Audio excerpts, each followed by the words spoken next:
I said, I feel very scared because this podcast said this, and I'm asking her, will you listen to this? And then will you hold my hand while we go through this? Because I don't think Christianity is false, but like these questions all have to be gone through, or else I'm not going to have any confidence in this religion. Welcome to Voices of Deconversion. We share the inspirational stories of deconversion told by former Christians who are now atheist or agnostic.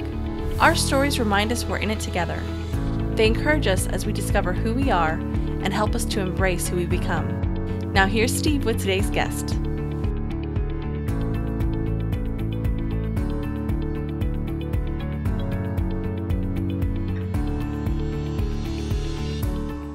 Welcome back, everyone, for episode 65. My guest today has taken quite the journey. I'll try to not take up too much time in the intro here, just to quickly mention a few of the things that kind of popped out to me. When he was a child, his parents were going to get a divorce, and he remembers his dad praying with him that God would save the marriage. Thought that was pretty significant. He ends up joining the Marines. There's some real turning points in his experience. He could have gone a couple directions, and some things happen. He gets injured. He's been drinking too much, and there's some good stories he tells there that actually kind of change the course of the way his life goes, and he remembers his Christian upbringing, and that all plays into it. He turns into a very ardent, strong Christian. He stands outside ATMs on Friday nights and preaches to people. So he is attracted to this kind of aggressive type of Christianity. Long story short, he ends up joining a church in South Carolina where there's a preacher like this who's a very, very in-your-face type of preacher. An important turning point comes when he's listening to a podcast, or he was listening to some tapes, and there are questions posed by this person who he was listening to ask your Christian friends. And it wasn't so much the questions that got to him, it was the challenge the person had at the end of the questions that made him really dig in and start to ask these questions about his own life. His faith ends up being challenged. He asks his wife to kind of go through this questioning process with him. That causes a challenge in and of itself. And then the way that they raise their kids from then on is also a huge change for them. What I appreciated most about this conversation was his willingness to help people, and specifically being transparent about mental health disorders that he has, Obsessive-Compulsive personality disorder, PTSD, and other mental health challenges that he faced. It was a deliberate decision on his part to be so open about this in his own life, not just on the podcast today. And he did it to help people. So I personally just really appreciate that, and I know it will help people being so open about these things. Now, just in case, I wanted to just give a content warning around the hour and 43-minute mark. We start discussing things like abortion. There's violence against women. He tells a brief story about that. We briefly mentioned the Oklahoma City bombing, and we discussed suicide. And those things come up between the hour 43-minute mark and about an hour and 54-minute mark. Just in case those are topics that might be difficult for you to listen to, I just want to put that out there for anyone who's listening. He reached out to me months ago asking to tell his story, and I'm so glad he did. He's been very patient in waiting for me to put this interview together, so thank you to him for that. He is really an incredible person. He has a wonderful life story. It's a long one, but please listen through to the entire interview because it's worth it, and you will be glad that you did. He's a firefighter who lives in Oklahoma with his wife and children. And lastly, Wiley, I'm sorry, this is too funny. I had to do it, and you do a really good job of explaining what you do later in the interview. So here it goes. He used to try to save people from the lake of fire. Now he saves people from actual fires. Here's my interview with Wiley Gabehart. All right, well, I'd like to welcome Wiley Gabehart to the podcast today. Wiley, thanks so much for joining me. Well, thank you for having me. It's a pleasure. So you call yourself an atheist. If someone in Oklahoma came up to you and asked you, Wiley, what do you believe? Would you tell them that? Yes. Well, I would probably be selective a little bit, but for the majority, I'm pretty open about being an atheist. And if I told them as an atheist, I almost always try to help them understand what that means, because I didn't as a Christian. So when I say I actually identify more as agnostic atheist is what I would call myself, which the agnostic part for me means I don't know if there's any gods out there. That's as deep as that goes. And the atheism part is, of all the theisms out there, I'm not convinced of any of them. And formerly I was convinced of Christianity, but I'm no longer. So that's what I mean. I don't have any theism. That's all I mean when I'm an atheist. Yeah. Yeah. So it's not, I don't know there's no God. I hate Christians. None of that stuff. I just personally am no longer convinced. Yeah, I think that's helpful that, you explain that to people because I mean, as you know, as a Christian, you have all these kind of preconceived ideas about what atheists are, or what non-believers are like. Right. So I think it's helpful. You're educating people as you're kind of telling them this is where I am. Right. Yeah. And I think that takes some of the evil out of the picture because that's what I was taught. I was just taught they're just heathens, evil people. Yeah. But obviously that's not true. They're some of the most kind people I've ever met in my whole life. Yeah. I mean, but there are a few jerks in every sure. movement. Yeah. Christianity also. I mean, so you can't. Anyway, but that's what happens. The stereotypes start rolling off, and I hate that. Yeah. I want to prevent them from even going to the wrong place. Yep. That's important. Well, so how was now? Did you grow up in Oklahoma? Yes, I grew up in a small town of Minco, Oklahoma, which isn't too far. It's about 45 minutes from Oklahoma City. And then my parents split up around fourth grade, and then we moved to another small town called Blanchard. Me and my brother stayed with my mom. I also have a sister who lived elsewhere. So it was every once in a while my sister would come to visit, but it was mainly me and my brother and my mom. And we lived with my grandparents for a little while. And eventually my mom bought a house, and I graduated from Blanchard High School. So yeah. Now you're in Oklahoma, so I know Christianity is quite strong there, but Yes. how did it influence you as you grew up? So tell me about like your experience as a child kind of growing up in a Christian environment. Yeah. So living in Minco, my parents took us to the First Baptist Church of Minco, Oklahoma. It was the Southern Baptist Church. And, that's just, I went to Sunday school, and, we were pretty consistent when I was younger. Closer to where my parents, split up. Obviously, there was some inconsistencies with going, but a lot of times I go with my grandparents, and I get to go to church camps. So there was church camps when I was younger, and then I eventually got to go to a really big church camp called Falls Creek, and that's in Oklahoma. It's a really beautiful place, and there was tons of kids there. It was a huge church camp. I mean, I don't even know anymore what the size is or any numbers to it, but Yeah. it was crazy. So church for me was very confusing, to be quite honest, because I thought about it, but as a child I just was like, wait, so I just believe, or I get baptized, or well, the Southern Baptists would have you pray to what they call the salvation prayer, which I later rejected as a Christian. When I thought I was a real Christian, I'm like, well, that's silly because you're just repeating what somebody else has said. But Yeah. which actually, it was silly to me as a kid too, but I thought, well, these adults are telling me that's what I need to do. And then I would do it, and I'm like, well, everybody describes this experience. And so I got saved a bunch. I kept going forward. I'm like, I don't think I have. And so I would always talk to the pastor because I was concerned that I wasn't getting it. Yeah. And so that was kind of what life was like for Christianity-wise. Of course, I played, most of our time was just spent outdoors playing, but church camp and church was a piece, Yeah. And so I just never felt confident that I got what everybody else had. So do you feel like that was instilled in you from the church kind of at large, or was it more like, or did your parents kind of give that impression to you as well? No, my parents were really not that. I don't think they were raised necessarily. I mean, I think they went to church some, my dad especially, but, I really don't know their religious background a whole lot, but they didn't present to me any religion at home other than when my parents were going through the divorce. I remember my dad, and this was impactful for me. My dad would pray with us every night. And I thought we were actually talking to a God. Yeah. When I was a little kid, I thought, well, that's what we're doing. I'm not sure if I'm saved. I still worried about that. Was I a Christian or not as a little kid? But I remember praying with my dad and save the marriage, save the blah, blah, blah. It was just plea for real things to really Wow. happen. And of course, none of it did. Zero things happen. It went the way that you think it might have when people don't get along, and that's okay.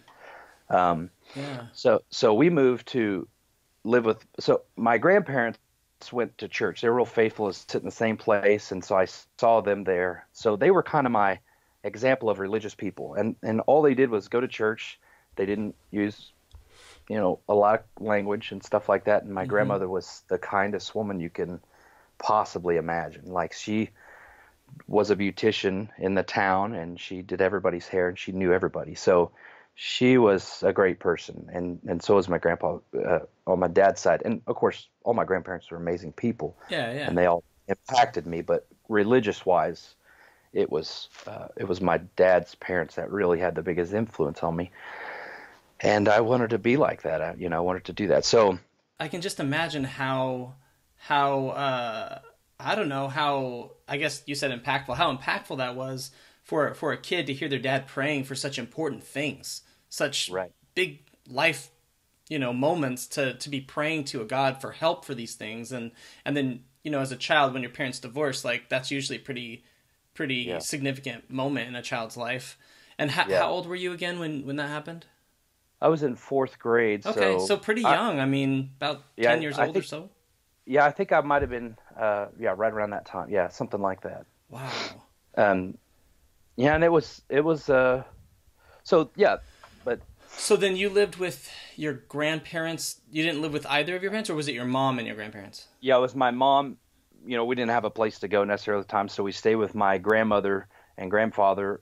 They actually were not occupying the house they lived in when we moved in because they were out. I remember this thinking, why are they not living in their house? Well, my grandpa was a horse trainer, and he raced.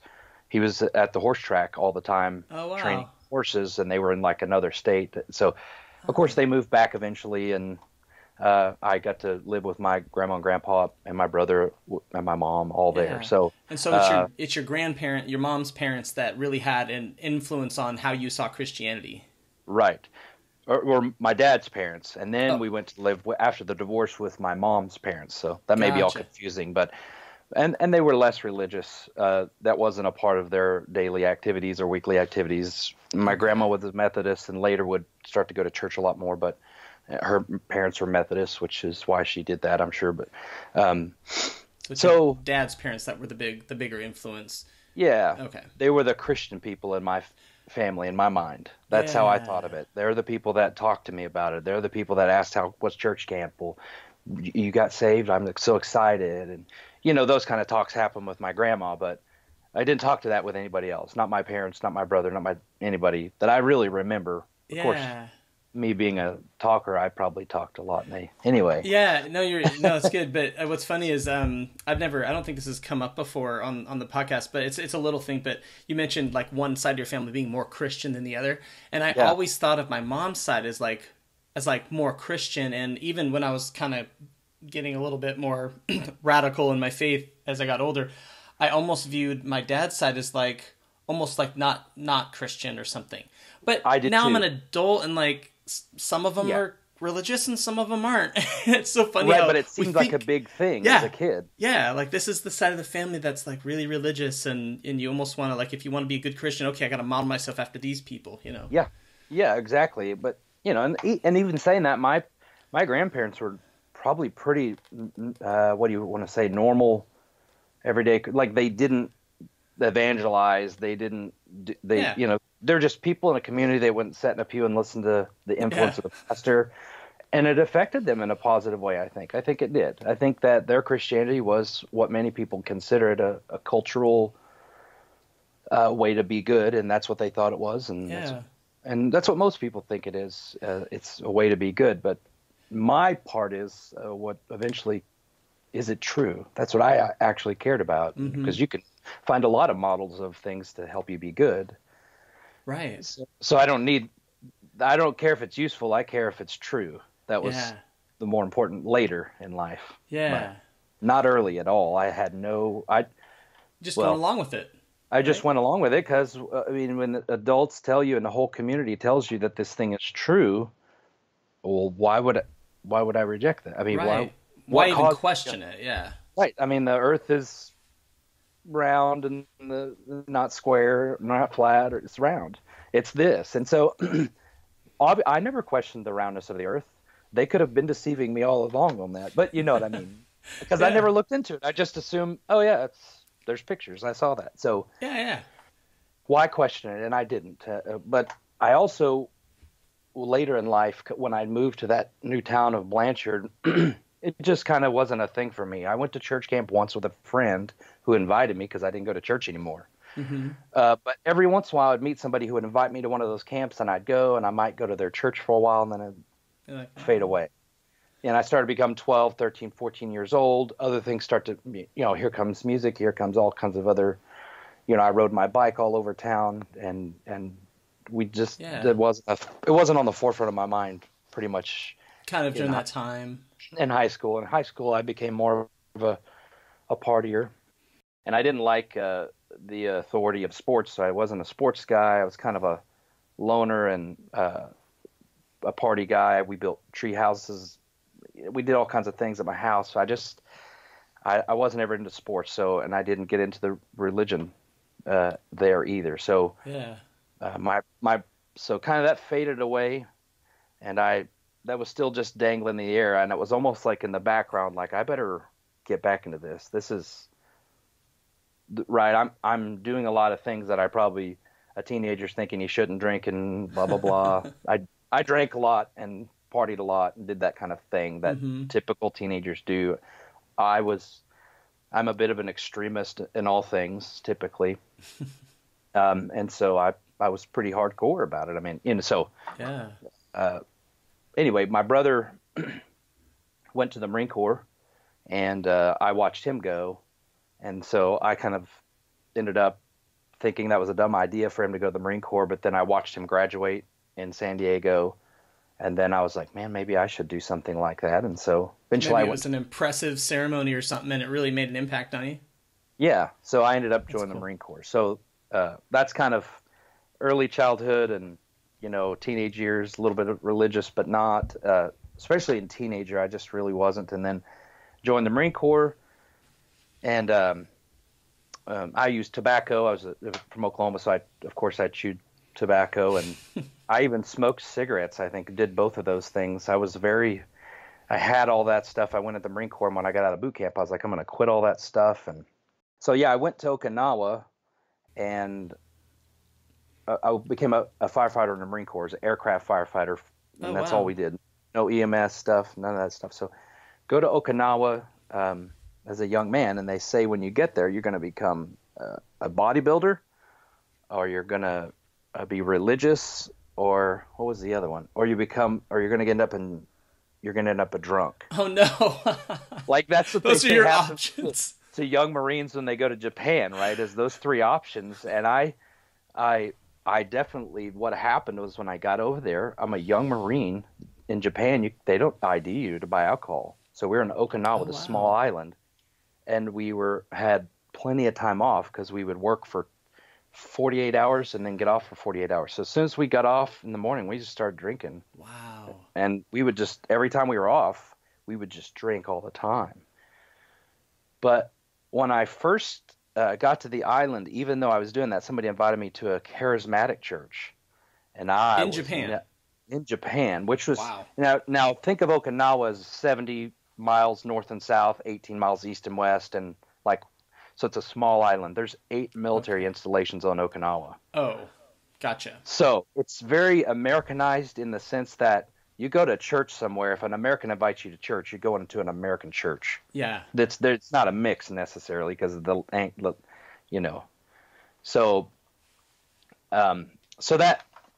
that was an experience. I'd never seen charismatic like hand raising, and I think there may have been some tongues, but I've never been around that, so that wasn't not Southern Baptist deal. Yeah, so that's so funny. And so I was like, okay, I think I'm out on this, even though I do remember feeling this pressure that I don't know about this. I need to do my due diligence here. So there's just this gnawing, the Holy Spirit is what I thought it was later. Yeah. And I got to find out because there's a promise of hell if I don't, in my mind. Yeah. I think it's either true or it's not. And so I go in the Marine Corps, aircraft firefighter. I'm drinking all the time, and eventually one night I go out to a bar, and with some Marines, my buddies, and one of them was a higher ranking, and one of them lower ranking, and we were walking back to our base from the bar, and I was being crazy. I remember I was running across the street with some flag that I had gotten out of this thing, and so they're trying to do the right thing, and hey, you're out of control, buddy. Come back over here. And so I started mouthing off, and I said, I'm going back to the bar. Screw you guys. And of course, they know that's not a good idea. So Right. so they attempt to tackle me, and in the process, they broke my ankle because they both like pushed me down, and I sat on my ankle and twisted it. Oh. And then they left me Oh. because I was still talking trash. I was like, you broke my ankle. No. I'm still just, you broke my leg and all this stuff, and they just are like, you're such a blah blah blah. They just left me. They thought I was joking about the ankle. Oh man. And then so I get a cab and take it back to the base. I flag down while I'm laying on the sidewalk at 2 a.m. A cab. Wow. Get back to base. Well, I don't have any money, so I stop at the other bar at the bottom of the base. Well, here come the guys that beat me up, Marines, that I'm asking for money to pay for the cab. Like, what happened to you? I was like, well, those guys beat me up. And anyway, so there was this fight about to break out, and a Marine Corps captain came by in a car and saw it. Oh. And he said, you get in my car right now. And he took us on base, and we got saluted as we drove to the base. He's like, you are not messing up my leave. I just got off a boat, and I'm going to enjoy my night. So wow. Although I would have got arrested that night because I was drunk and I had a broken leg, and I was 19 or 18, and they would have going through the gate, ID'd me, I'm drunk, arrest me. So none of that happened because of that captain. The guy was on leave and he didn't want to be bothered. So I thought funny. my ankle was just twisted the next day, and those guys came and checked on me, and I would try to walk and I couldn't walk, and I was like, man, I really twisted this thing. So I kept trying to walk on a broken ankle for about a half day because I'm a dumb Marine. And so I go finally get it fixed. And the story was I fell down the stairs. Otherwise, I would have probably gotten in trouble so I fell down some stairs and broke my leg. So now I'm a dispatcher. I can't be on the fire truck, so now I'm in dispatch. And I was going to go on deployment for that. I forgot to mention this. I was going to go on a deployment to Thailand, which means, party and all kinds of things you can imagine. It's called Sin City, right? So I was excited. Well, I broke my leg right before that, so I couldn't go to Thailand. And it was weird. I remember I was so excited to go, and I said, hey, Staff Sergeant, I'm getting to go to Thailand? That's crazy. Kid from Oklahoma going to Thailand. For me, that was big. Yeah. And he's like, unless you break your leg or something, you're definitely going, buddy. Oh, no. So look, when I was a prophecy. Exactly. When I became Christian, I was like, oh my gosh, this was so, I wrecked my truck to join the Marine Corps and did this. I forgot to mention that. So you did connect it. Yeah, like that. Yeah, I started being like, okay, God's leading me down this path. And those guys, when I first got here, and then I was out one night drinking with my cast on and in my crutches. And I remember Mike Heaney was from Philadelphia, one of my best friends in the Marine Corps. And those guys were praying on my bald head.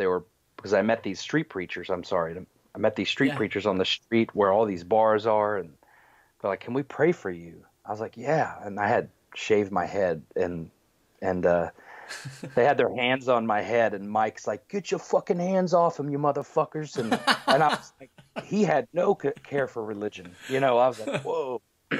Oh, man. And so I ended up going to the bar, getting drunk, almost getting kicked out of arrested from the Air Force Police, but somebody got me back home. I don't even remember.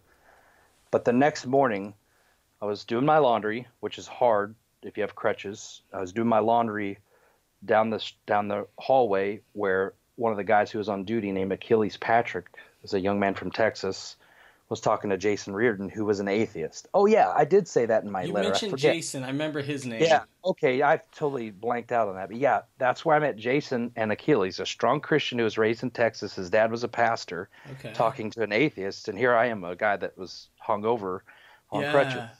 And I'm thinking, I need a change. I need, if ever. this is the last straw. You've been and drinking, and I'm thinking back now to my Christianity, my grandma. I'm far away from home. My Christianity, my roots, Falls Creek, Southern Baptist Convention, church, and all that stuff started coming in. And Jason's like, the Bible's just written by man. And of course, my emotions say, you're an idiot, dude. Obviously, it was written by God. This is a guy who's never read it either, by the way. That's how grandparents said it's true. How could you not believe that, Jason? So Right. So here I go. I start, and this is the thing that I keep thinking about. I assumed that the Bible was true. That's what happened. I didn't have the ability to go, wait, is any of this true? Because there was so much cognitive dissonance to even think it wasn't. Because my parent, everybody says true, right? Yeah. So I'm like, well, so Achilles, after I injected, said, hey, come to church with me. And that's how all this kind of, so I quit drinking. I quit using tobacco. I quit cigarettes. Eventually I got rid of my TV because I couldn't read my Bible. I mean, all this anyway, but Yeah. I changed because I changed who I hung around with, and I offended, to my sorrow, a lot of good people, a lot of friends who my coworkers were my drinking buddies who were my best friends. Yeah. We didn't have to drink to be good friends. To me, I can't be your friend if that's what you're going to do, because I can't go to those places. So I just cut it off. I just cut everybody off when I became a Christian. So go ahead. I was just gonna say that really kind of hit me because when I went to Washington State University for a year right out of college, or right out of high school, and that year I made such good friends, and near the end of it I started partying. It was the first time I'd ever touched alcohol, because I was pretty conservative Christian at that point, up to that point. And some of those friends, like, they were such great just friends. Like you said, we didn't need to drink to be friends, but they were great friends.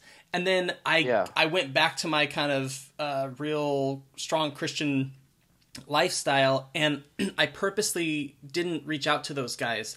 And years later was so regretful. Like, I just pushed people away who were like really good friends, who really got along with good people. In my case, we had a reunion a couple years ago. 17 years after everything, after college and stuff. Yeah. But so I got to reconnect with kind of the core group of friends, and that was so meaningful for me. But I totally resonated with what you were saying about, like, you're pushing friends away for religion, and then you regret it. Because religion is not a good reason to push people away ever. Right. But now I know that. But of course for me, I'm like serious, that's that. But anyway, I kind of got the cart before the horse there, because really I went to Achilles and I said, I need you to tell me about all this. He's like, let's do a Bible study in my room. So I go to the barracks and we start watching these videos about creation science, which is Kent Hovind, who's the guy that just got out of jail for tax evasion. No way. Oh yeah, he's like the I never heard of him. He's like the independent fundamental version of Ken Ham. Okay. That's hilarious. Yeah, he's the creation science guy, and he didn't give to Caesar what was Caesar's. Should have listened to his Bible. There you go. So, who knew? Acts is right there. You could read the whole thing. So anyway, but he had that position, whatever. Anyway, but he starts talking about creation, and he's very scientist sounding to me. Well, he's a science teacher, so he's figured out how to convince you of all, and it's basically, now that I look back, a simple way to say it is it's just a bunch of anecdotal stuff that's not even really evidence. It's not even some of it. It's just him trying to marry two things that make things make sense, and it made sense to me. And I was like, it was almost all of a sudden like, okay, I have been thinking that this Jesus is like Santa Claus all my life in some ways, but there is a God for sure. But when I heard those videos, I was like, that book is true. And I was Yeah. to church with him on Sundays, and then my sergeant at the fire department was also a Christian who I recently got to have a meal with a couple months ago. He came through Oklahoma and reached out. Oh, So, wow. and I Cool. sent him my letter and told him, hey, I'm not a Things are Christian, a bit but different now. Yeah. yeah, we actually didn't never talk about it. I only emailed him, and he never emailed me back, but I'm pretty sure he read it. But Yeah. anyway, Yeah. Andrew Billings was his name. He was my sergeant, and so him and his wife adopted me as their.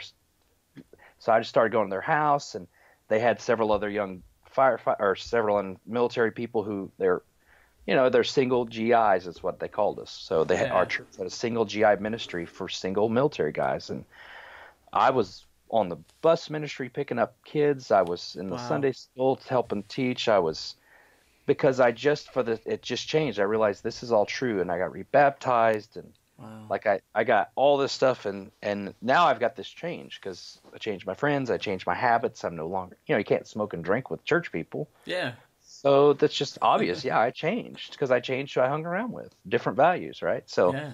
they don't care about getting drunk and feeling good.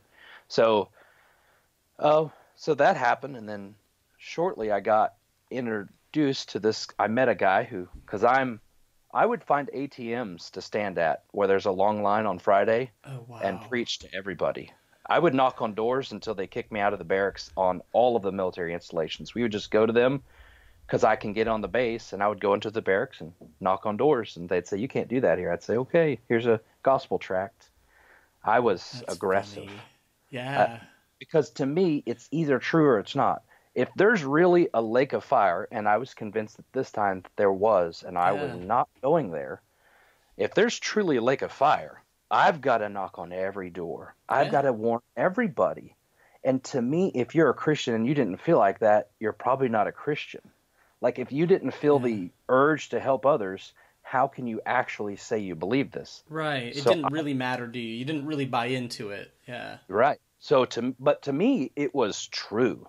And every person was just blindly going to go to hell because they don't know that their sin has been imputed onto Jesus at the death on the cross, and his righteousness has been imputed onto us, like 2 Corinthians 5 something or what, I can't remember. But so I'm righteous in God, and they are not.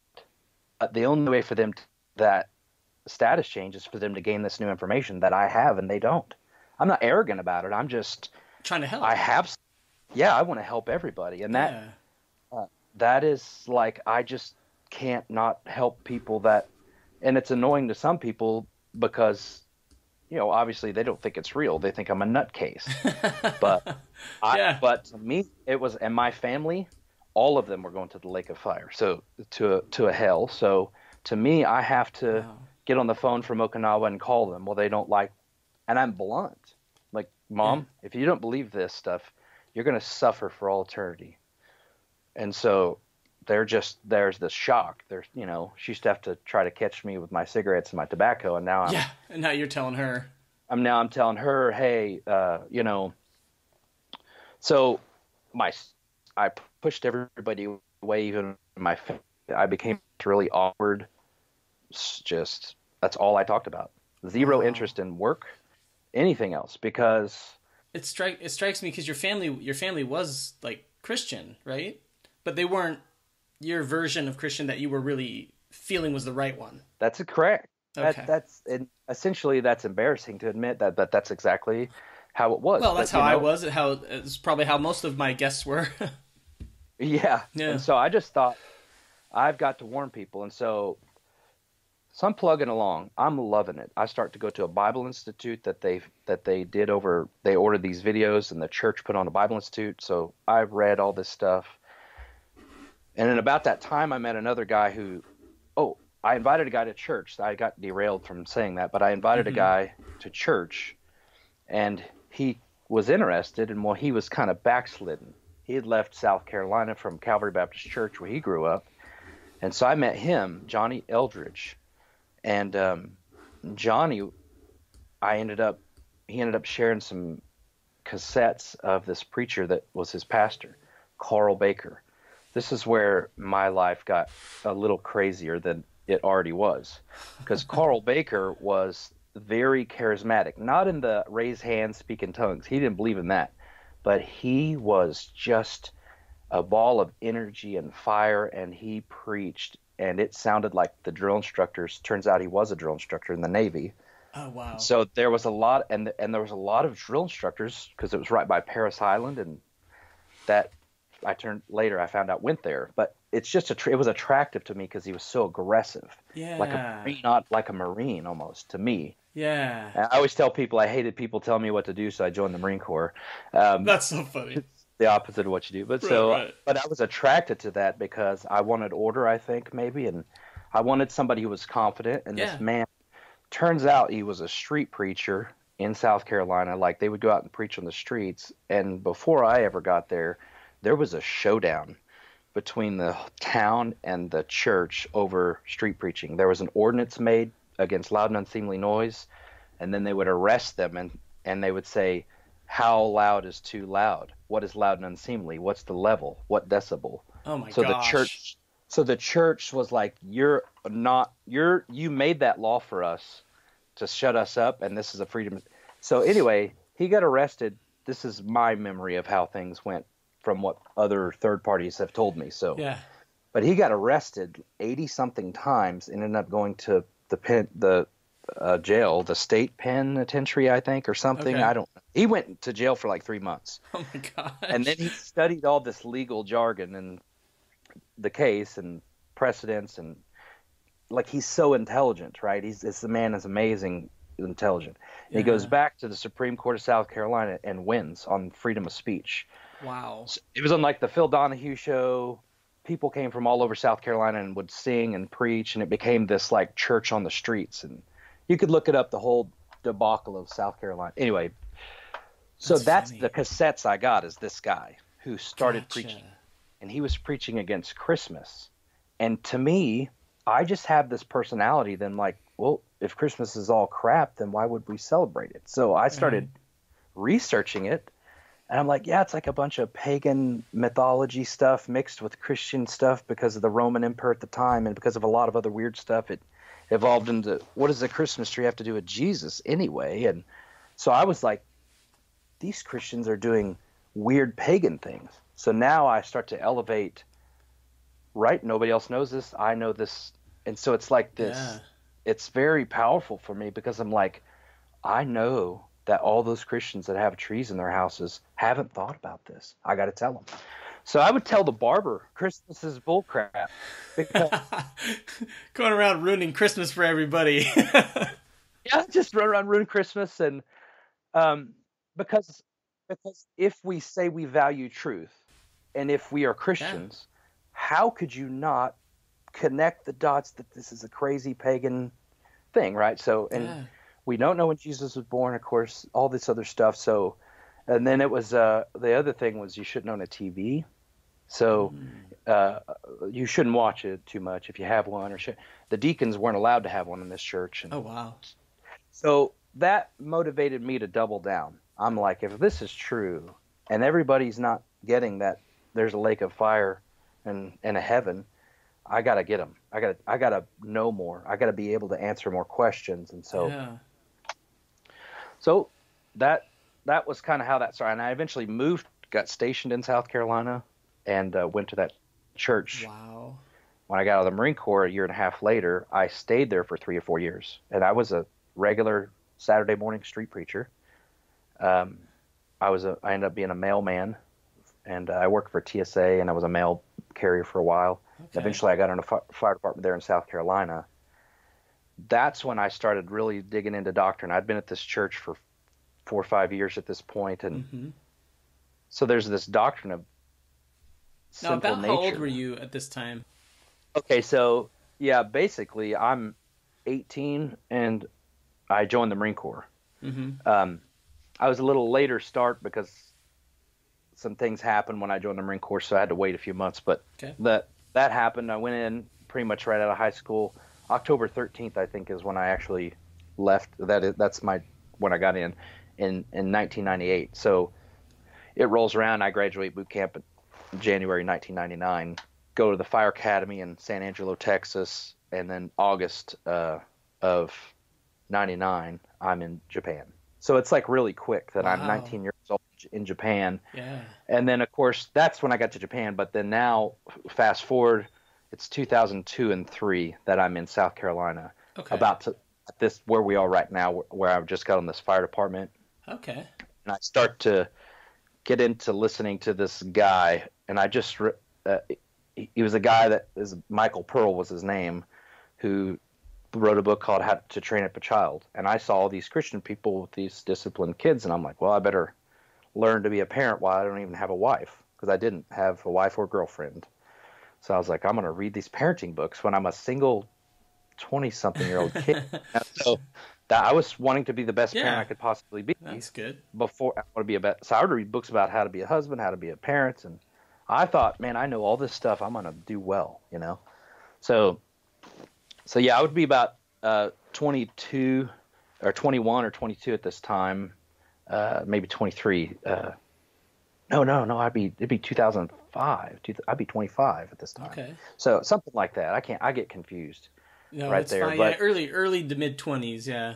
Early. And so, yeah, thank you. And then I'll, so I was at the fire department, and I started to really like the job. I didn't like it in the Marine Corps because it's a bunch of chiefs and a bunch of people with rank and a bunch of, and it was just too many people in charge, and we'd always be getting in trouble. Anyway, we didn't have any fires either. So that's really for 4 years, pretty boring.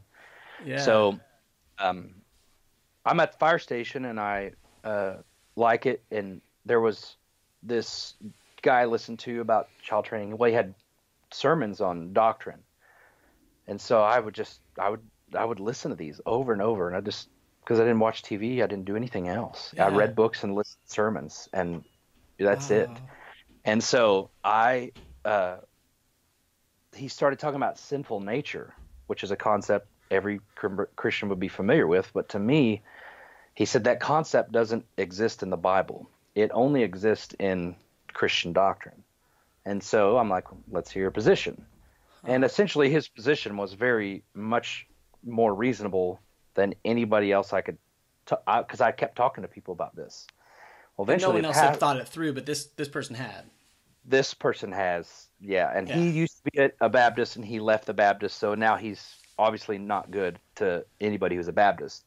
But to me, I'm more open-minded. I'm like, well, he's a person that's done a lot of studying. So essentially, the pastor found out and said, come over. So I come over, and I'm like, we're arguing doctrine. This guy's been the pastor at this time 30 years at this church. He's taught a Bible Institute, which is 3 years long, like 10 times, or who knows. He's crazy. Very well versed and educated and used to. He's in his element.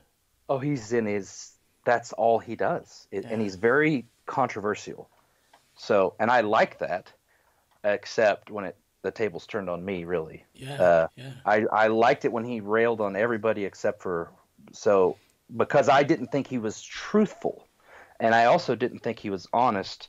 But because to be truthful and honest means he's taught something wrong for 30 years. Right. And how can you change? And I saw that. Yep.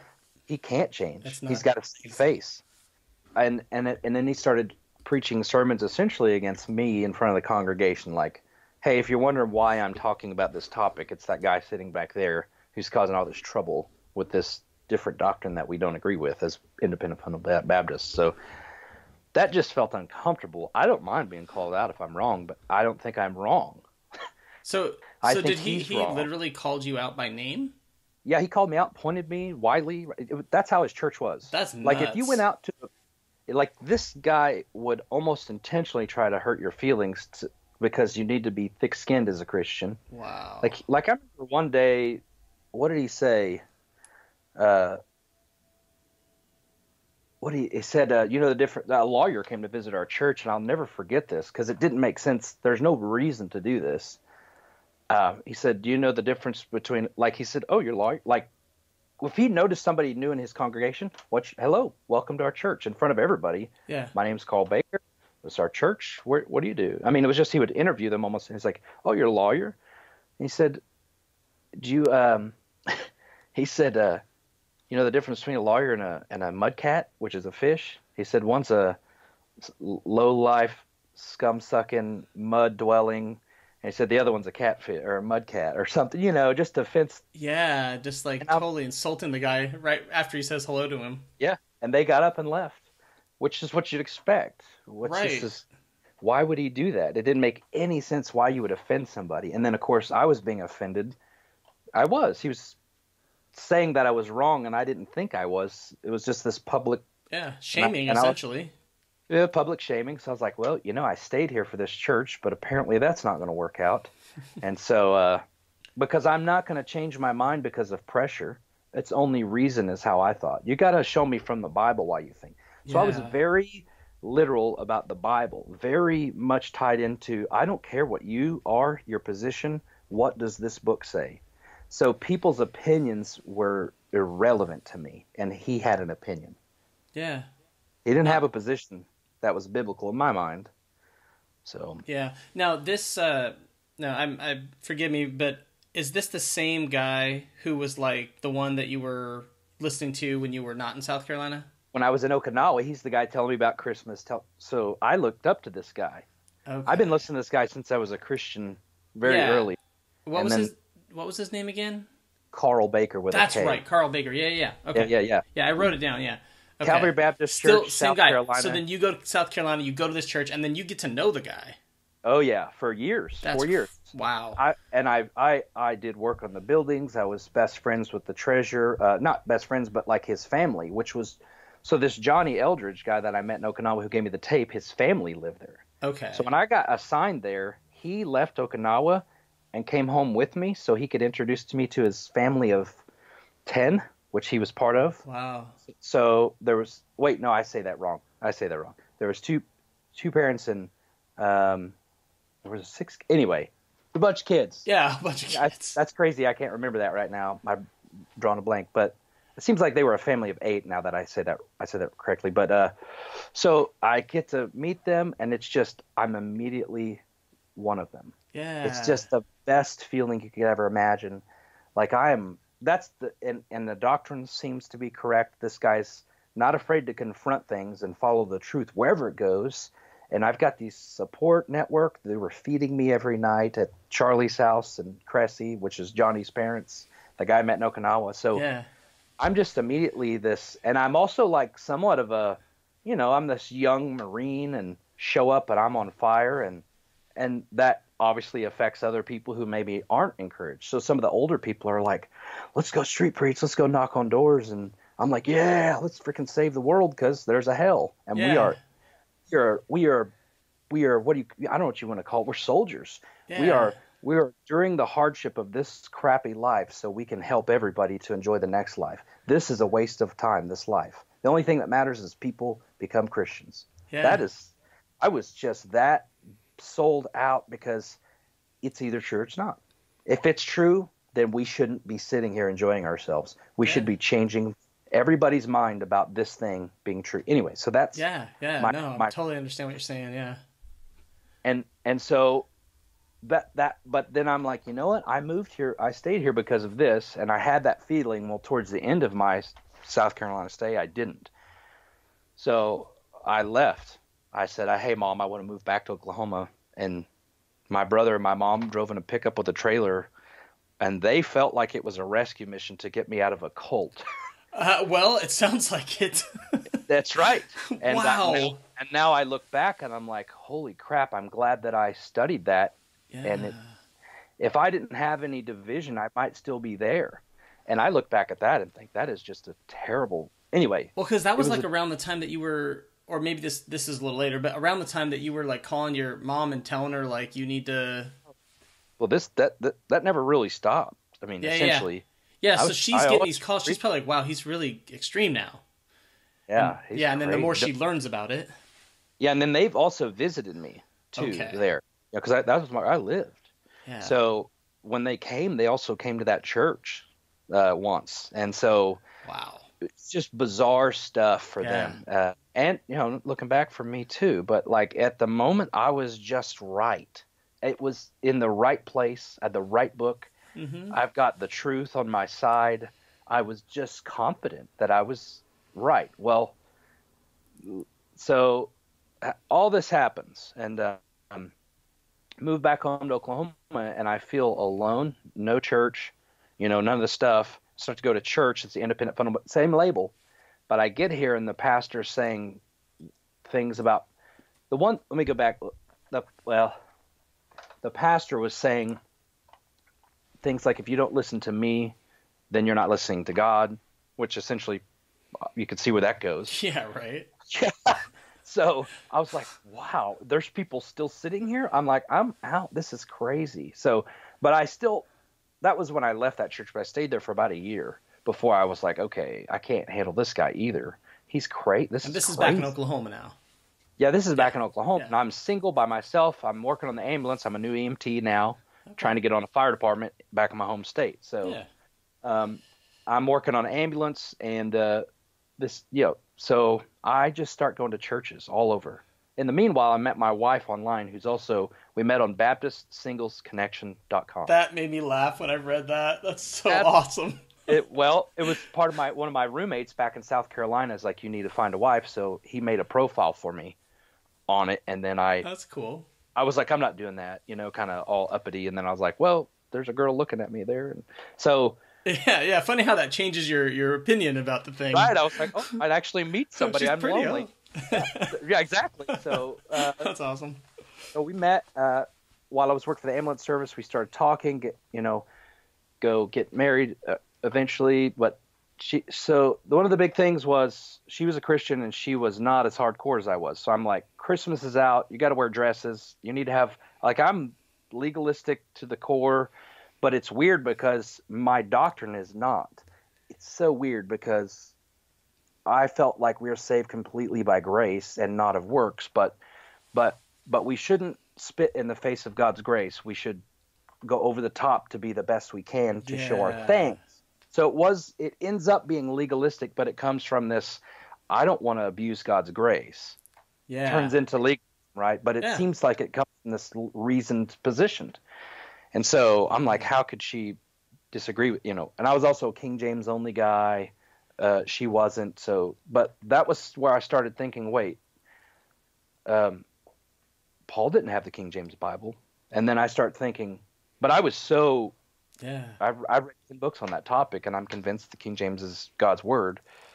But then it was just that one little bit of reason that slipped in and said, Paul didn't have that, and he had the truth. So it's like this. It was like, okay, as long as she agrees with what we know to be true, then it doesn't matter. Like, it was this, okay, I can still marry this woman. That's how rigid I was. Isn't about that crazy? This stuff. Just the tiny little thing like that could have kept you guys from not getting married.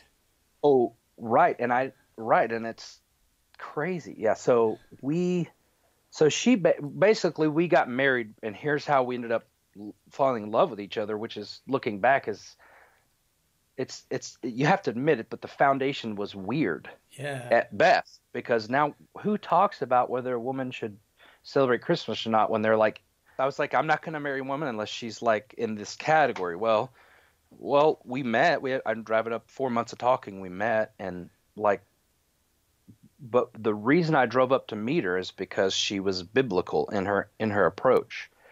She said, I was thinking the other night that if I'm not willing to submit to you, then, if I'm a Christian girl, then she said, so I'm willing to homeschool. She was a teacher. She's got her master's degree in music education. So she did finish her degree. She did finish her degree. That's cool. And we got married after that. And she's got a job offer, potentially.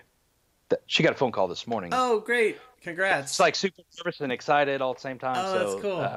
Well, the first thing, when I was reading that to my wife, the first thing she said was, oh, I hope she finished her degree. Because the thing that happens, of course, is, I need to follow Jesus, put school behind. Jesus comes first, going to homeschool. Yeah. So that's cool that she got her degree.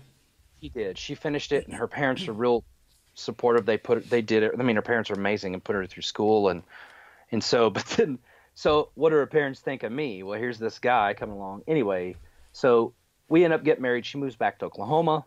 And but about 5 years into our marriage, so this would have been, let's just kind of think, maybe about 2000. Well, let's see, we got married in 2007. So yeah, about 2011 or so, Okay. 12, we were living at my dad's house in the middle of nowhere. She starts reading the Bible and starts, because I'm like, you need to read your Bible, honey. This is me. So she reads her Bible, and she starts reading the Old Testament, and she's like, this God seems mean and not kind. Wow. I was just like this Christian. She's been raised completely Christian all her life. Yeah. And I don't know that she's ever read the Old Testament. So I convinced her she should. Well, then she reads it and she's like, I can't. So, and I'm just like, well, we don't know everything. And I don't even know what I told her, but Mr. Faithful himself, I got her through it. Essentially, we said, let's just quit reading the Bible. That's what I don't know if I advocated for that, but she just quit reading. Yeah. Yeah, like this is a bit too close, to the fire kind of thing. And she didn't like reading it because it made her feel uncomfortable and had doubts. All probably that stuff came is up. crazy. Is what we want to say. That's what's happening. So, mm-hmm. Yeah. So, and of course, I read it, but I read it through the Calvary Baptist Church Carl Baker lens of, well, God is right and just and holy, and His anger is just, and so I had all these answers, and that. I didn't have the answer, oh, that's the Old Testament. That's not my approach. I was like, no, that's all the Bible, too. I didn't regard, oh, that's the Old Testament. That wasn't my kind of Christianity. I had an answer for you. And I thought about it. So then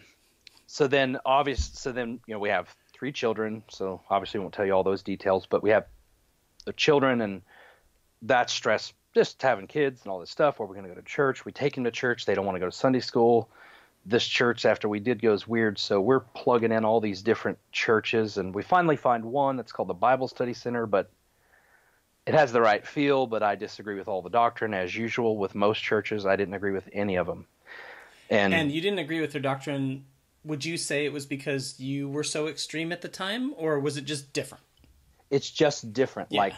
Like he would read the book of John and say things about salvation and grace. And I'm like, well, Jesus hadn't died yet. So how could you be right? That can't be doing that because he's not dead yet. The blood atonement hasn't happened yet. So like, I would think of stuff like that. Like, interesting. The book of Matthew, Mark, Luke, and John can't be talking about salvation by grace because the death hasn't happened yet. Yeah. There is no salvation by grace until Paul the Apostle throws it down. Because you still had to get circumcised if you're a Jew. And anyway, I had all these. Yeah, you had it all kind of in your head how you felt like it was correct to be, and if someone just was kind of off, then it's like, no, this isn't the right fit. We need to try another church. Right, and because I'm not going to change that pastor's mind, and so I thought about making my own church, doing all the stuff, but I was like, and then we just kind of would just not go to church anymore. We just kind of. It was so stressful to go find a church because we didn't agree with anybody. So finally we find one called this church up here, which seems to be preaching grace. And this is around 2016. Okay. So we find one that's called Frontline. And when they preach, you're like that, they're preaching the gospel. That's rare to me because pure grace was not advocated a lot. It was almost like even if they did, they'd say, yeah, but you need to, and I mean, do that. But to me, you had to believe, and that's it. You just had to believe because that's what Paul said, and anybody else in the Bible was irrelevant, essentially, to me. Yeah. Even though it was historical and valid, but the gospel came from Paul, in my view. There's a lot of biblical scholars that think, I mean, I'm sure you know this, but a lot of them feel that Paul basically invented Christianity. Like, because most of the New Testament is Paul, 13 books, which then, of course, the majority of the scholars think that only half of that was written by a guy named Paul. The other half were pseudo, what do you call it? People writing for other people. Like pseudo. Would be a pseudonym, like under a different name, or yeah, maybe it's a different word. Maybe. Yeah. I'm sorry, I'm terrible. That's okay. I can't remember either. So yeah, and one of the listeners right now is like, I know that word. Yeah, and I used to know it, but I can't remember. Yeah, so so we go to this church. And I'm like, okay, there's obvious differences. I feel like there's a little bit of Calvinism in here, and I'm not on board with that. But they're preaching stuff I like. And I like the feel of the place. It's cool. So we went back, and so we start to do this membership class, and they hand me a packet. Well, what am I going to do? Read every word and highlight it and study it like do I really want to be here? So I obviously find tons of differences. And at the end, they're like, we also believe these things. And they listed off all these creeds that I'm like, it doesn't come from the Bible. So who cares what a creed says? Yeah. I don't care. Like, if I only care what the Bible says, kind of like the Bible only. So I read those creeds and they seem to not agree with my doctrine. I'm just like, so at the same time, I'm listening to this guy talk about politics who is advocating for no government, like almost anarchy, like, take Ron Paul on crack. Yeah. And I'm like listening to this guy. Basically, anarcho-capitalism is what they're saying. And I'm a firefighter, so I don't necessarily agree with it, but because I think it's like idealistic, like other political views, but it's not practical.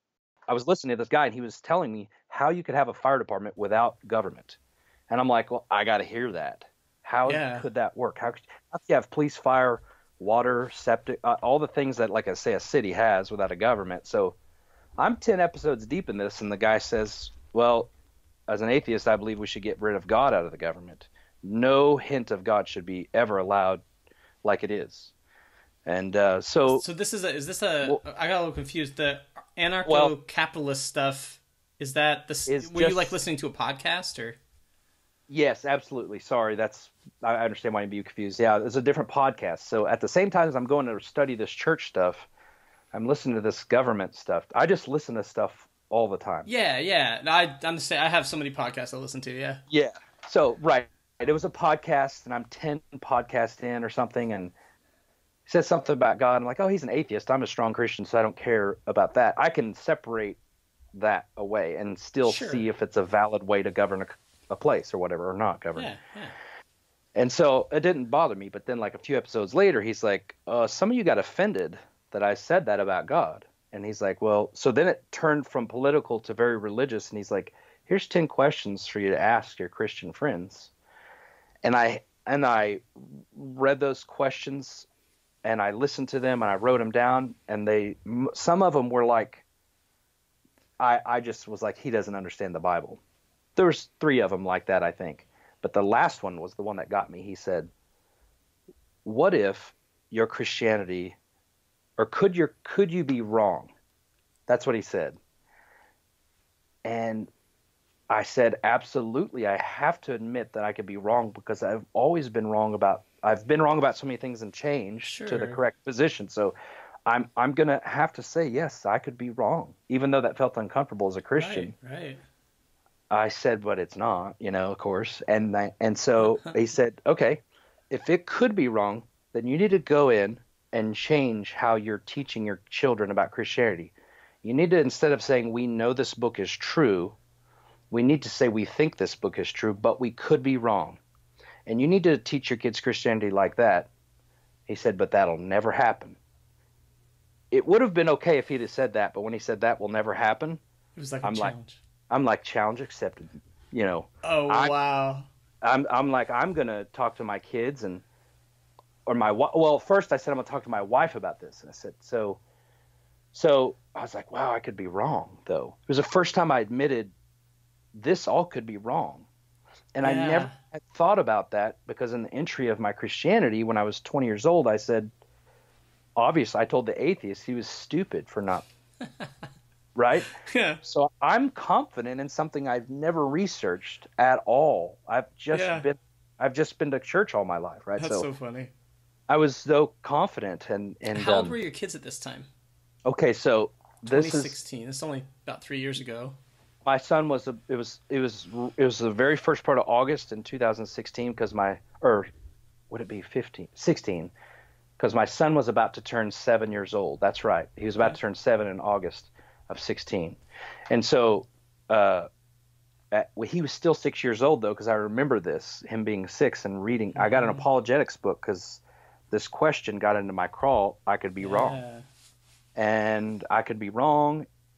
And then other questions started coming, like, because he had those 10 questions. So I got an apologetics book to start to go through those questions to be thorough, and to show, okay, he's wrong here. I have an answer for everything. I always do. So go through it, got the apologetics book that had some of those questions. Brought it home, sat down at the kitchen table, and I opened it up, and it said something about hell. And I was reading it aloud at the kitchen table to my 6-year-old, and I said, hell, which he's heard before. He goes, Dad, what's hell? I said, well, if you don't believe that Jesus was the Son of God and that he died on a cross and spilled his blood and then took that blood to the mercy seat in heaven, sprinkled it on what the actual tabernacle in heaven and made an atonement, and he puts all his righteousness on you because he takes all your sin, and now you're pure in God's sight because you believe that. I said, if you don't believe that, you're going to die in a lake of fire and be punished, and you're going to experience God's wrath in the form of eternal burning, and eternal means it never stops, and you will never ever get relief from it. It will hurt you forever. And I said, and it will be a number 10 on a scale of 1 to 10. You'll be at a 10 pain for the rest of your life, because God is pouring his vengeance and anger and wrath out on you for rejecting the only thing that could have made you in relationship with God. I mean, I told him all this. Wow. And as soon as I was done, I was like, he's going to believe it for sure now. I was like, he's going to be scared, and he's going to believe that. Yeah. I just saw what exactly it was. I just gave my 6-year-old a scare tactic, not on purpose. I was just being honest about what I thought hell was. Right. And I was like, there's no way he's going to reject Jesus. Like, he may not really be convinced of it, but he'll hold the position that Jesus was God in the flesh who gave his blood. God's blood was on the sacrifice, the mercy seat. He's going to believe it. And if I was a Muslim, he'd believe Islam. If I was a Mormon, he'd believe Mormonism. If I told him that's where he was going to go if he rejected my religion, it was just like, oh my gosh, this is not good for this 6-year-old to hear this. But it was the first time I thought that, by the way, because I thought they have to hear it because it's true. Right. But what changed for me was like, wait, I don't know if it's like I could be wrong. Like, which is weird that I never thought of this in 16 years. Or because I was about 2000 was when I turned 20, when I became a Christian. Mm-hmm. And here 16 years later, I'm sitting here talking to my son, right? Wow. So I never thought I could be wrong. I didn't allow myself to. There's some protective mechanism built into Christianity. Like, so whatsoever is not of faith is sin. That verse alone kept me thinking about anything. Colossians, let no man spoil you or take away from you. Let no man spoil you through philosophy, vain deceit, after traditions of men, after the rudiments of the world, and not after Christ. Don't let anything come between you and Christ. So why would I ever let that question come between me and him? Wow. So I just couldn't let myself go there. And I didn't even know I was doing that. It's like this protective mechanism. And so did it hit you in that moment then? I think you said it did, but when you finished talking to him, that all kind of hit you, or was it kind of a little bit later? Well, that hit me just that strong in that moment. But obviously it hit me, and I had the thought, and I was like, ooh, I don't like thinking about that, right? Because whatsoever is not of faith is sin, and God is watching. Right. He's watching. Like, I was in this mess now because I'm like, I'm not sure if I'm. And so I started thinking, okay, let me find somebody who's really convinced just like I am, because I'm dead set convinced that this is the truth. What if somebody who was so serious like I am, like a pastor, for example, was to like leave the faith? What if they departed? Oh my God. What would their reason? When I read this in your story, I was just like, oh my God, here it comes. Like, yeah, I could just feel it, you know? Yeah. And it was like, what would it take to convince somebody like me that this is not real? And what would be their reasons? I don't care about anything else. I'm like, what would have changed their mind? And then I can analyze what changed their mind and see if I can refute it or if it makes sense. Like, do I agree with it or whatever? And so I said, okay, I could be wrong. So what I'm going to do is evaluate this.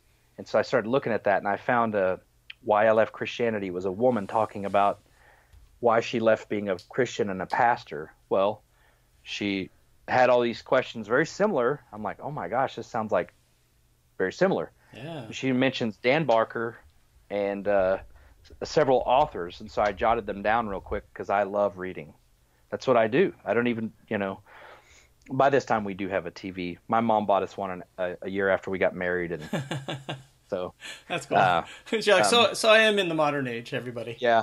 So I've upgraded, but that was 2008, by the way. So, so I start typing these books in, and I found one, Why I Left Christianity by John Loftus, I think. Why? I don't think I've read any of his books, but now I'm curious. Why I Became an Atheist is actually what it's called, by John Loftus.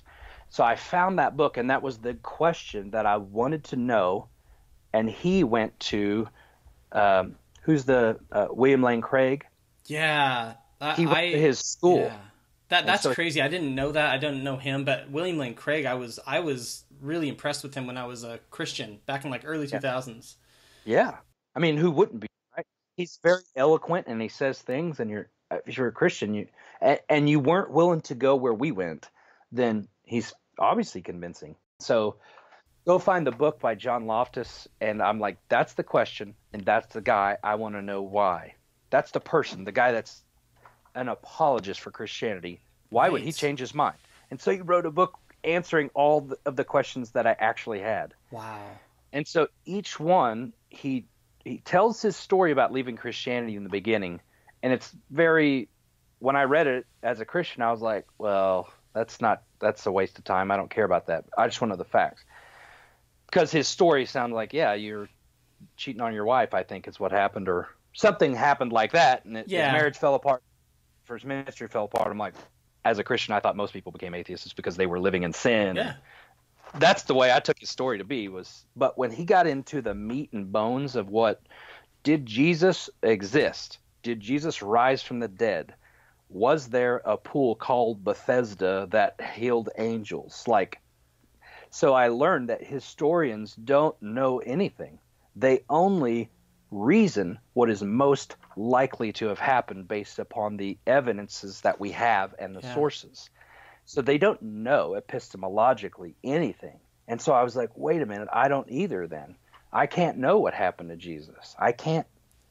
And Matthew, Mark, after you read Bart Ehrman, I challenge any Christian listening to this, read Bart Ehrman's book, read John Loftus's book, and see if email me how they're not reasonable. Because I can't see they're not reasonable. But when I read that stuff, I'm like, well, it's so even if I wish they were still Christians, I was still wishing some point along the book that John Loftus was a Christian, because I don't think I was ready to leave Christianity.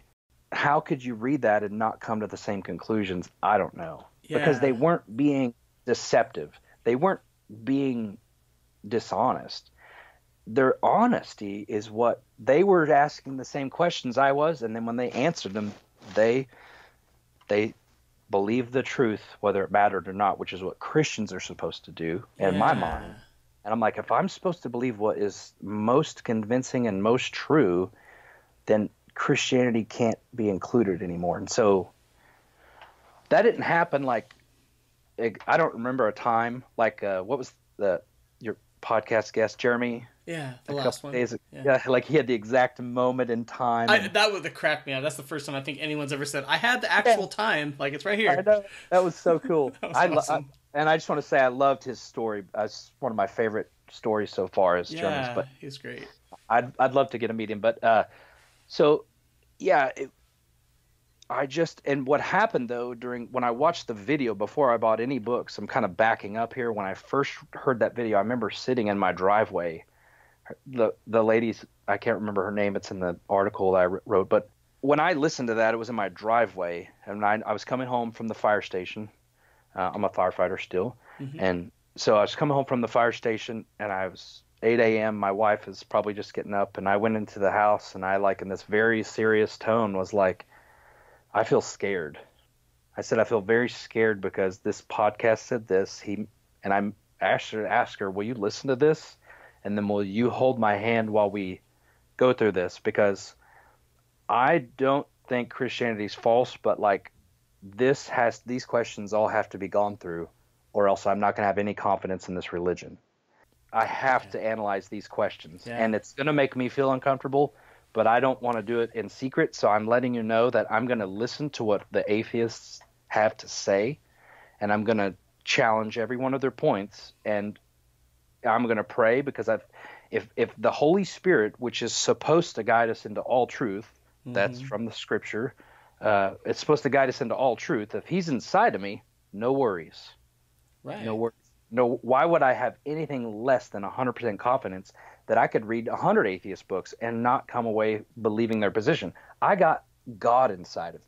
Right. If the God we believed in was true, you have nothing to fear.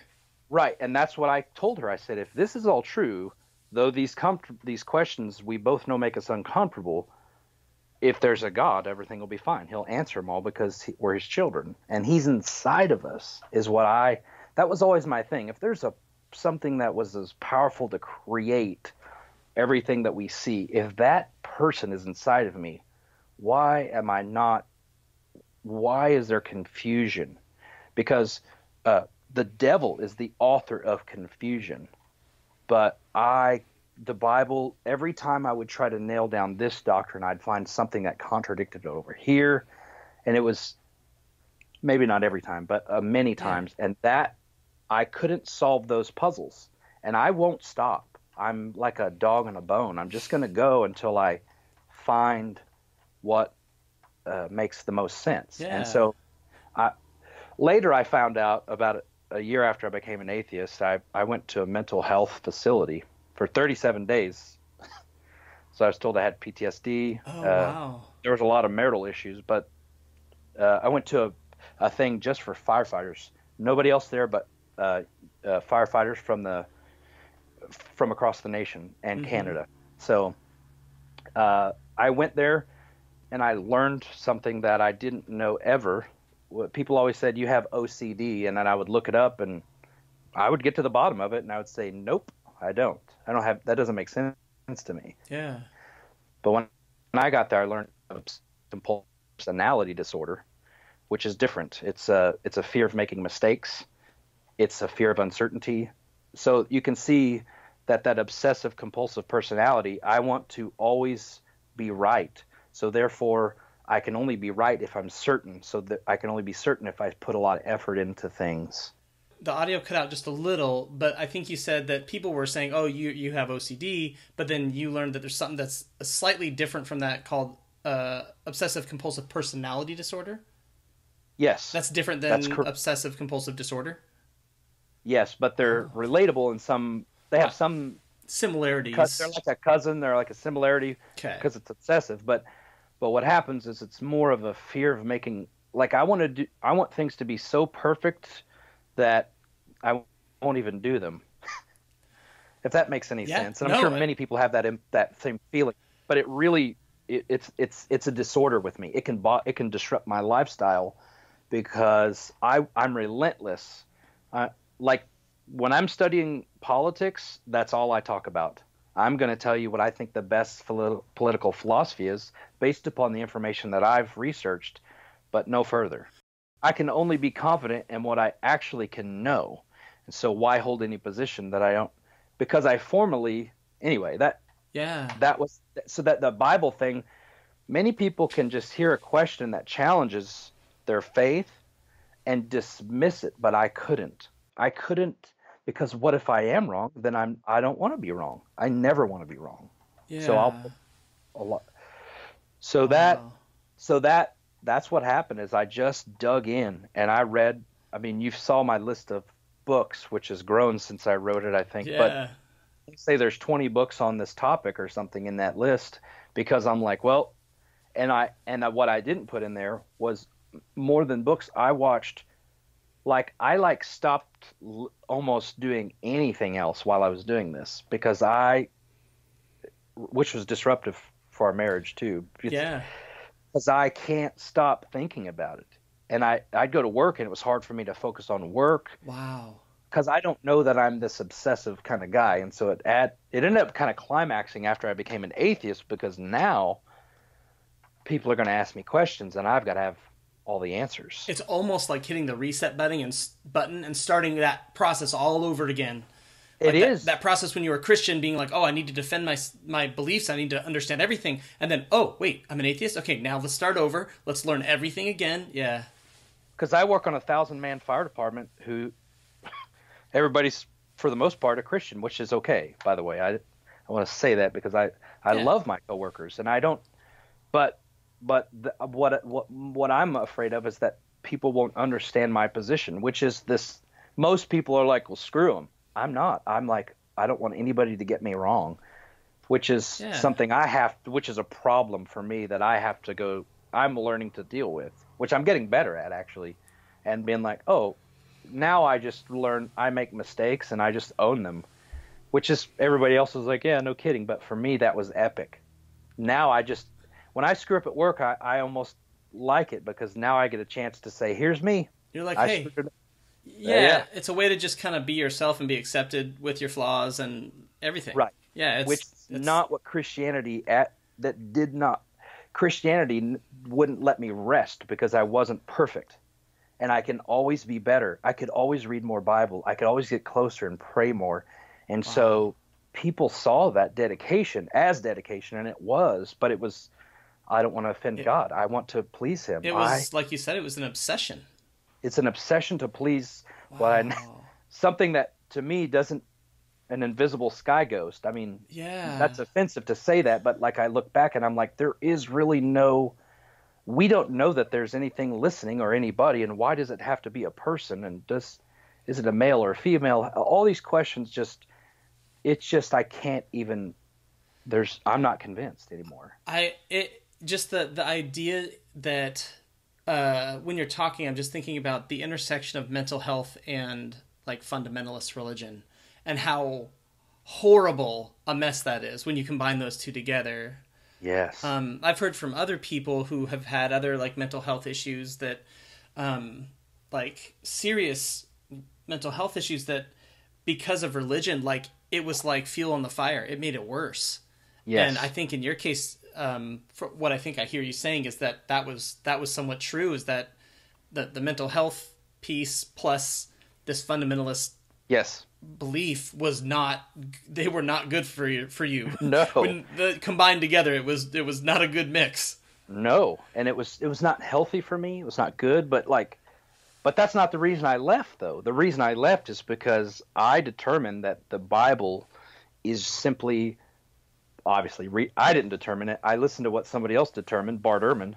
After reading Bart's books, I'm like, that is there's nothing really reliable there, even though it's a valuable historical document, or it's a valuable document that influences the history of a lot of things. So it's a highly influenced book that we should study. I think we should. Sure. I think it's cool, right? But it's not true. It's not something to live your life based on, yeah. Yeah, because my objections are now very simple in a lot of ways. Like, because I just think, like, would a loving God actually put people in hell forever? That seems like a very simple question, but it's illogical to say that a loving God would hurt somebody. Right. That's not what loving people do. Well, a parent punishes their child. Well, right, but they don't burn them for eternity. For eternity. At the level 10, you know. At the level 10 for all of eternity. That's hell. If that's right, and if that's not real, that was the thing. Is it really came down to me two things, like the resurrection and hell. So let me look at the resurrection. Well, the only thing that says a guy rose from the dead is the Bible. Like, and obviously people, but like there's no extant manuscripts, there's no writings during that time, which is weird because Christians all say there was. Okay, email them when you get them, but I've never seen them. There's nothing that says Jesus rose from the dead other than Matthew, Mark, Luke, and John, and Paul the Apostle. Yeah. And that wasn't even contemporary to Jesus, or when he would have supposed to have been alive. Exactly. It was like 30 years later or something. Yeah.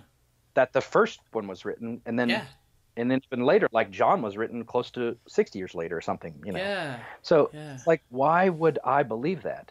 And nobody can give me any good reason to. And I actually think it's unreasonable to think that book is true. for example, if you have in Oklahoma, hey, we have a pool in Oklahoma, and a lot of people who are sick and ill sit around the pool, and every once in a while an angel comes and stirs the water up, and that then they walk down in there and get healed. Unfortunately, sometimes people can't get down there, so other people help them.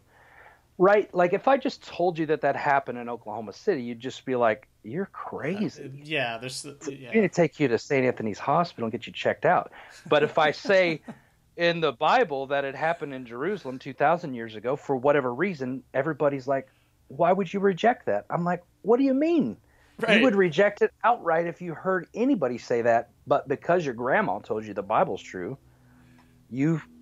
that's what I did anyway. Yeah. I can only say for me that I would, but I had those thoughts as a Christian, like, where these people who are demon possessed, they just exist in Jerusalem because it sounds like they were everywhere in Matthew, Mark, Luke, and John. That's how it makes it sound, yeah. But I'm like, if that's true back then, did the demons stop possessing people, or do we not know about it, or were they thinking of some mental problem as being demon possession too? Right. But there's it just didn't make sense that it would happen in this Jerusalem and not everywhere else. Why would they heal people at this pool? And why is that believable to anybody? And that one thing alone almost was one of the things that I started reading in the Bible and being like, is that true? Like I don't really think that's true. What I think I remember about that is that story in particular was actually added much later. It wasn't in the original manuscripts.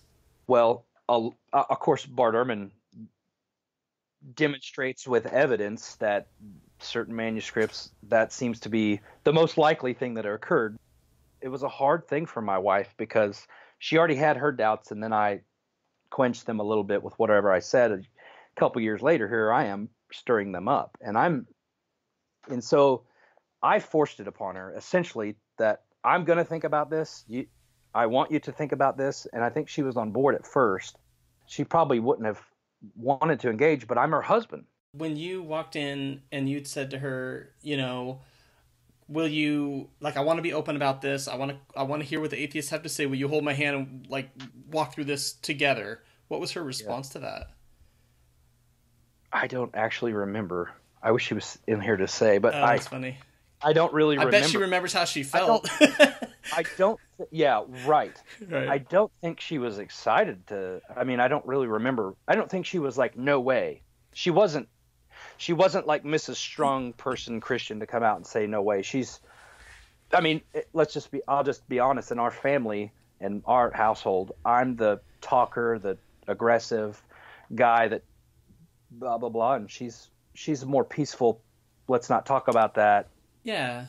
Doesn't want to cause any controversy. I'm like, why does controversy matter? Truth matters, Yeah.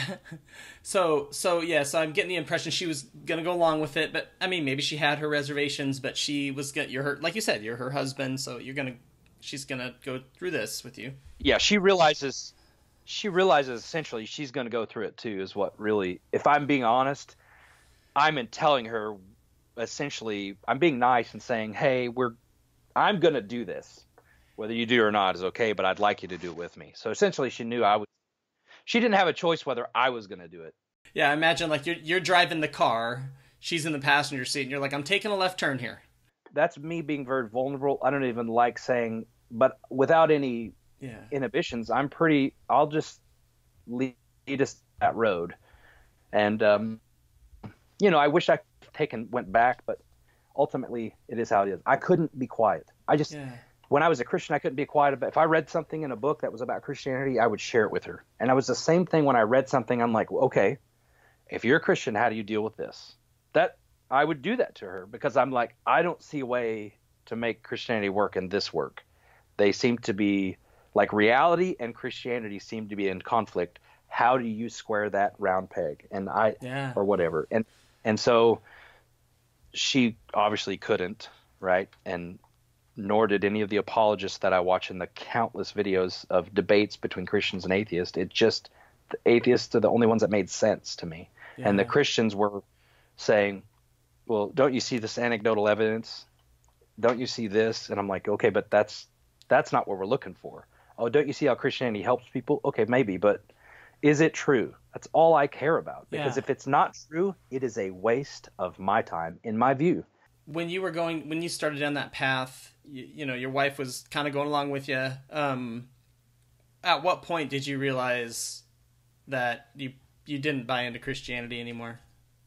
Pretty much immediately when I started reading John Loftus's book, and it's almost like, but I was still open, if that makes any sense. Yeah. Like I had a friend who's like, you disprove the resurrection, which you can't do. If that makes sense. I don't think you can prove something didn't happen, prove a negative, right? So right. He's like, but the resurrection happened. And so like, I was like, well, I'm going to really focus in on the resurrection, because I agreed with him. Like, if the resurrection really did happen, then that's pretty bad. It's a big deal. But if it didn't happen, then I don't need this anymore. I don't need it to make me be a good person. I already care about that without religion, because I want to be perfect in everything. I already have that established. I don't need a religion for me to be a good person. You know, obviously I do. Obviously I'm not perfect, and I offend people, and I'm sure other people wouldn't think that. But in my mind, reading the Bible just caused me to never get to the bottom of what's really true. I could never get. It was just this urge to keep turning these stones, and I never felt satisfied. It was very unsatisfied. Yeah. So bring me up to speed on, we were just talking about how when you became an atheist, this led to some difficulties with your wife, and you guys were actually thinking of getting a divorce. Do you mind talking about that a little bit? Oh, because it was this weird new thought, right? In my head, I knew that, and I don't remember the point, but it was very early on that I was just, and I wasn't very, the difference is early on I knew, but I wasn't vocal to say I know, or I don't believe this anymore. Right. And so I was just telling her I was reading the books, and then we pretty much kind of stopped talking about it, but I'm pretty sure there was a point where she was like, I can't stop believing. And I think what her biggest fear is, like, if she didn't have a family, there would, like, for her, she could just admit, I don't believe it. I think that was the real biggest thing. But she has a very strong Christian family, and that, which she doesn't get to see that often, who are going to be highly disappointed to find out about, if you know what I mean. So essentially she was kind of, I think, holding to that as a placeholder in a way. Like, my flag's planted on Christianity, and I was like, well, I'd like for my flag to be planted with yours, but, like, as much as I want to, I can't be convinced of something I'm not convinced of, you know. And I think both of us were thinking about, okay, divorce. So what's it going to look like, me being a single atheist dad, and her being no family in Oklahoma, by the way, with the kids, because the judges are going to give her the kids. Neither one of us are terrible people, and we live in Oklahoma, so the woman's getting the kids, right? So that's what I'm thinking, and she's going to get half my pension and all. It was devastating. I didn't want all that. I wanted my wife, my friend. Yeah. You know? Yeah. And I didn't want to have this come between us, but I thought it's going to, and then, like, one day, she could probably explain this better. It just clicked in her mind. She's like, I don't believe this. Like, it wasn't like, it was just a moment she was just of clarity where she asked herself, like, do I really believe in it? When I read that stuff in the Old Testament, I feel the same way now, essentially. And she's like, I just answered the question honestly. I don't believe it. And she's like, I don't know if I ever really did. She's like, now that I look back, it's, you know, was it? But for her, it was a real belief, though, because she really prayed. She prayed for me. Yeah. She thinks that God for me, and I did too. But now I look back and I see that we just both wanted certain things, and we both met the criteria, and we called that God. But we liked each other. That's really what it was. Yeah. So she just kind of came to a realization, is what it sounds like. Like, kind of as time went on, she just kind of like, I don't think I believe this either. Right. So she just, and then it was just, as soon as she said that, because we were homeschooling, like the next, like, hey, I just thought of this. We should send our kids to public school now. So I was like, I'm on board, because that's the only reason I didn't want to send them to public school, was because they're going to teach them evolution and, you know, because I came into Christianity, remember, creation science guy, so I'm Mr. Anecdotal himself. How long has it been since she stopped? No, when she was homeschooling, was she working outside of that? No, she was a stay-at-home mom, Okay. going to be homeschooled. She taught for 2 years until we had children, and then hey, we got a child, she's going to stay at home and homeschool. So that's what we did. But I actually got into, not religious-wise, but like kind of like on a Sam Harris level thing, I got into meditation a little bit. Meditation for me is very beneficial for some of my issues. So I ended up going on a 10-day meditation retreat. And it was actually like 11 days I was gone and no contact with my family. And I came back and found out that my wife had written a letter to her family and sent it. And I was like, you did what? About atheism? Yeah, because we were going to keep it like, she thought that it would actually really affect her family's, she didn't want to hurt anybody. No. And that could kill my mom literally because she's so serious about just like, and so it devastates them. But also they're very evangelistic. She goes to school and, evangelizes young children, which is commendable. If you believe Christianity, that's what you ought to be doing in my mind. Yeah. So I don't blame her for doing that. And I don't think obviously I don't agree with that program or the doctrines or anything, but I agree with her spirit of motivation. But we're like, well, when she talks to our kids, she's like Jesus, Bible, and she feels like she has full reign. Well, why would she stop? I mean, she's not unless we ask her to. So essentially, was it just your wife's family, or was it sounds like it might have been both families that she wrote the letter to? She just wrote it, and I think she only sent it to her mom, but of course, it's going to get around. It's circulated, I'm sure. Wow. And the feedback on that was it affected their health and all kinds. I mean, her sister, I think, said it was they were upset that we told her. Whoa. They were upset that we let them know. So now, it's real awkward with their family, right? Man. It's understandable why it's awkward, but I still can't be convinced that it's true, even though I want it to not be awkward. Right. That's weird, is I don't have control over what I believe. I can't. I can only believe what I'm convinced of. Yeah. And it's not even usually a choice. It's automatic. That's tough because sometimes these family relationships don't always work out for the best, Right, and I hear a lot of these conversion stories. They don't. But I will say, her family, we stay in contact via text, and we send pictures every Saturday with each other, and and she still talks to her mom and gets advice about teaching, but obviously there's a cloud, Yeah.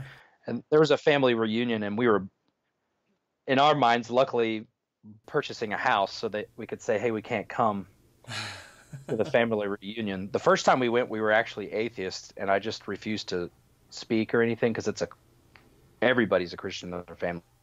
Yeah. The whole family reunion was a big church service. Everybody's a Christian, so let's get tonight together in the chapel, and it was at a church camp, the family reunion. So like we just became atheists, and then boom, we plopped ourselves right down into church service / reunion. Yeah. Which was fine. When they asked me to pray, I said no, thank you, and of course nobody knows why. And then when they asked me to speak, do a devotion one night, I said no, I'd rather not, thank you. So they didn't know the whole time we were there that we were atheists. And then, of course, now I think the whole camp would have known this year that it's very public. Because we went to the atheist convention in, I think, 2017. You and your wife did? Yeah. It's in Oklahoma City. I was like, there's an atheist convention in our town. And my gosh. Disappointedly, I got to meet David Silverman. Of course, I didn't know anything about him, but I thought, I'm going to go meet the president of American Atheists. Of course, the whole thing came out right after that convention that he had done what he did or something. I don't know anything about that. What had he done? Well, he had been accused of some sexual misconduct. Oh, wow. And so he's no longer the president of American Atheists. Nick Fish is now that's good. He sounded like he was kind of hardcore a bit. That's right. He seemed like but at the time I liked that, but now it's almost like I became a fundamentalist atheist when I think I had a short phase like that too. I just think we tend to be that way. I don't know. I Some think of us. so. Yeah. Yeah, and I was just like, I got to be vocal, I got to be public, but I realized that that juice is not worth the squeeze anymore, and I try to really, especially I'm in a leadership position, I'm at my job where I just don't think it's fair. Like if somebody who I work with brings it up, I love talking about it, Sure. Yeah. but I'm trying to be like less on Facebook. I actually got off Facebook for about 3 months, you probably noticed, but when people would say something about God and this country and blah blah blah, it would just because I'm like, well, it's not true though. And then Yeah. I'm always in the debate of is this true or not, or is this match with reality or not? And everybody else is in a different zone, and so it's just hard to talk without a lot of friction about these topics. But yeah, so we were very vocal, very outspoken. We went to the AC convention and shared on Facebook. So now her family and all the other family members should know if they follow Facebook much, Wow. because we were having discussions and so and I even changed my status to atheist so everybody would because You just want to be transparent. I want to be transparent, right? I don't want to be, but yes, but like seriously, like when I came on the fire department, we went and recruited in our recruit academy. They said who sings really well, and I was like, well, I do. I sang hymns and stuff. And so they're like, get a song ready. We're going to this building tomorrow that has this cool, we're going to look at a big building we're studying building construction. And they're like, it sounds really cool in this building, the acoustics. So they said, you'll sing a song. And I said, oh, crap. But I loved every minute of it because I sang a song that I thought really conveyed the message of the gospel. And I sang it in front of 50-something other people in my recruit academy and the training officers. Then when I go to As an atheist. No. Oh. Forgive me. When I first got hired on the fire department, Gotcha. Okay. this evangelical Christian guy Yeah. sang a hymn, and I sang this hymn that matched the gospel, and so everybody's like, oh, Gabehart's hardcore Christian. And I live, so like, and then I went to, after I got out of the recruit academy, I went to the fire station, then the training officers they're like, hey, Gabehart can sing. And so then I'm the new guy, and there's a culture in the fire department, and they're like, we heard you can sing it. We're sitting around eating dinner, and like 15 firefighters, and they're like, we heard you can sing. And I was like, yeah. So I sang that same hymn. And then every time I go to a new fire station for a while there, they would ask me to, so I became this guy that everybody knows is serious about Christianity is what I'm lending to. Yeah. So my fear is people are going to start talking to me with that background assumption. Mm-hmm. And now I'm in this new position, and maybe I'm a captain now, which is just I'm responsible. Essentially I am a supervisor. So Yeah.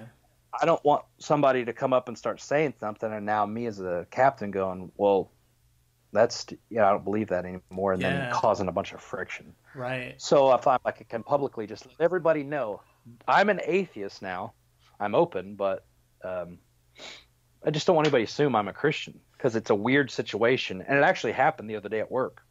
A guy I hadn't worked around in a while said, these people killing babies and blah, blah. And he was just ranting about, he didn't like abortion, which is, it's reasonable that people don't like abortion to me. It's reasonable. It's reasonable that all the positions seem reasonable if I put myself in those people's shoes. Sure. Yeah. But his are biblical. Right. And so when he was talking about that subject and how bad the public schools are, and it's because prayer's not in school, then I was like, okay, hey, it seems like you think I'm a Christian, but I'm an atheist. And then we ended up talking about it for a while, and it was a conversation. But I don't have a position that I advocate for there, but I can understand why Christians think abortion is killing babies, and why people who don't believe in the supernatural could look at it and be like, well, actually not. Anyway, I can see both sides very clearly, but I'm glad I don't have to decide whether to abort a baby or not. That's a hard decision. Yeah. That's my biggest point is, why should you have a say-so? It's a hard decision, obviously. Anyway. I remember President Obama once saying nobody is pro-abortion. They're just people that are pro-choice. You know what I mean? Like, and I like that distinction. I'd never heard it before, and I feel like that kind of fits more. Like, I have a hard time with it because of my conservative background, but like I would say I'm pro-choice because I think it should be something, obviously, that should be decided between the person who's going through it and their medical providers and all this stuff. But if it was me and my wife going through it, I think it would be really difficult. As an atheist, it would still be a difficult... Yeah, absolutely. Like, this baby's going to be born and basically it's going to be a horrible situation, a terrible life. Right. Like, is that okay? Yeah. Is it okay to bring a life into a horrible situation? Yeah, because that's not good either, you know? But the assumption that atheists or people that are for abortion don't value life is also... There's all these... That's okay, wrong. so this... Yeah. I wish I could say this clearly, but I don't know if I will. But the problem with anything in life, or a lot of these things in life, let me say, not anything. That's a pretty broad statement. But the problem with things... When I became a Christian, I made an assumption that it's true. I assumed that it's true. I didn't investigate that. And what helped me realize this was a book called Difficult Conversations. A very respected friend of mine advocated I read this book, and I realized that what I was doing wrong in a lot of conversations was assuming I knew where the person was coming from. Oh. And so if you assume a lot of things in a conversation, you will have a hard time in life talking to people. So once I figured out that I was assuming things and I stopped, wait, I just assumed that you blah, blah, blah. Do you really want to go to the store? You know, even on basic things, if I assume things, then my wife might get, no, I don't want that. Well, what did I do? What's she offended about? I assumed something about her, and that offends people. Yeah. So I should ask. So that's all I did with Christianity. I didn't assume it was true, as I did for 16 years. I started to say, I'm not going to assume this is true. I'm going to find out if it's true.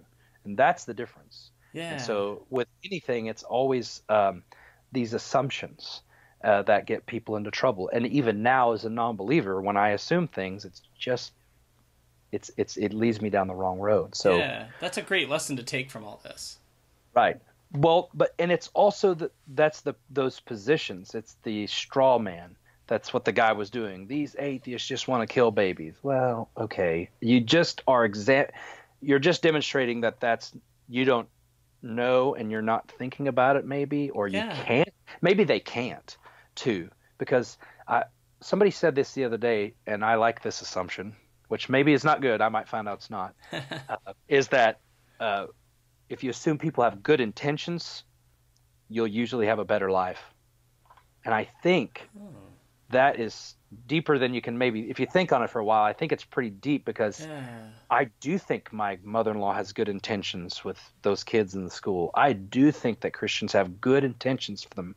I mean, every sect, every group has a jerk in it that doesn't know how to interact with people and doesn't care about people. But I think the majority of people are good. I don't think there are bad Christians. What somebody said, good people do good things, bad people do bad things. But for good people to do bad things, that takes religion. Yeah. And I think they ended up doing bad things not because they're bad people, but because religion. Yeah. When I went to get help mental health-wise, what happens with firefighters? So I don't mean to do this, derailed, but... No, I wanted to ask about that, if you're willing to talk about that a little bit, because I think that's an important thing. I do too. I'm actually this is my...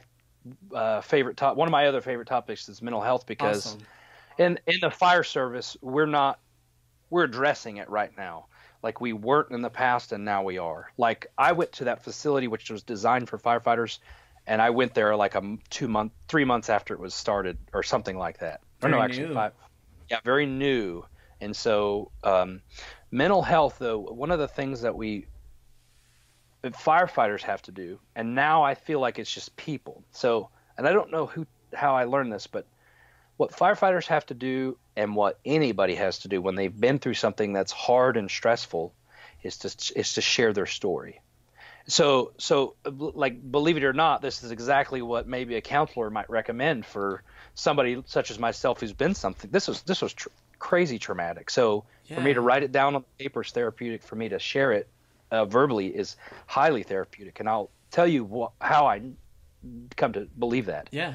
because the firefighters that I was with, I got to hear them process all of the stuff that they're processing. It was a group therapy. Oh, wow. So when, this guy saw a woman get shot who was pregnant, and, um, you know, it affected him because when he was younger, he had some experiences, blah, blah, blah. Right. So the therapist says, and how many times have you talked about this before now? Hey, never. All of them say that. Never. Yeah.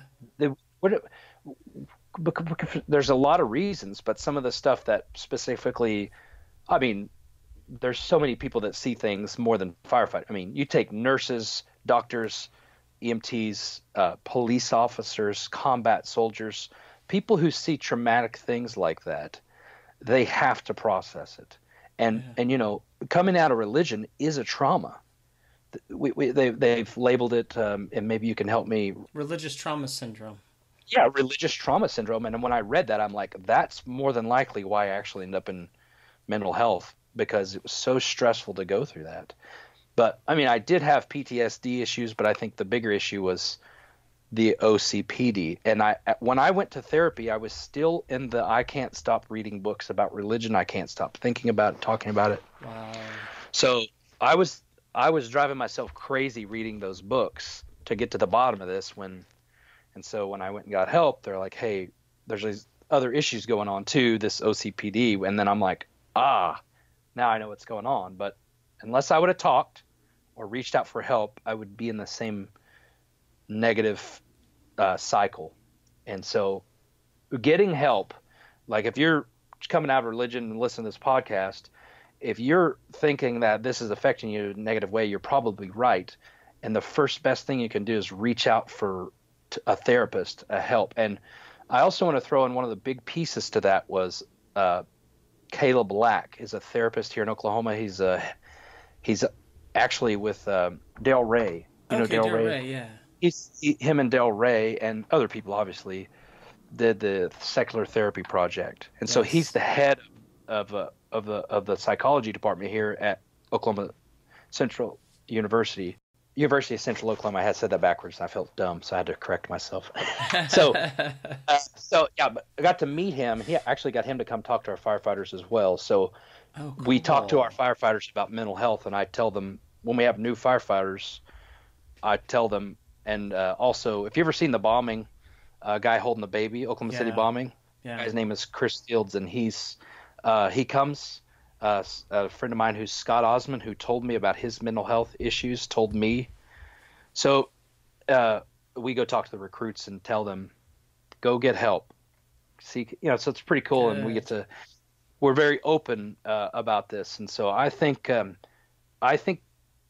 suicide was on the table at one point for me, like ideation, not like I was going to really do it, but it was, I was so down and depressed and all kinds of stuff when I was leaving religion but it was also very exciting too. It's weirdly both of those things for me.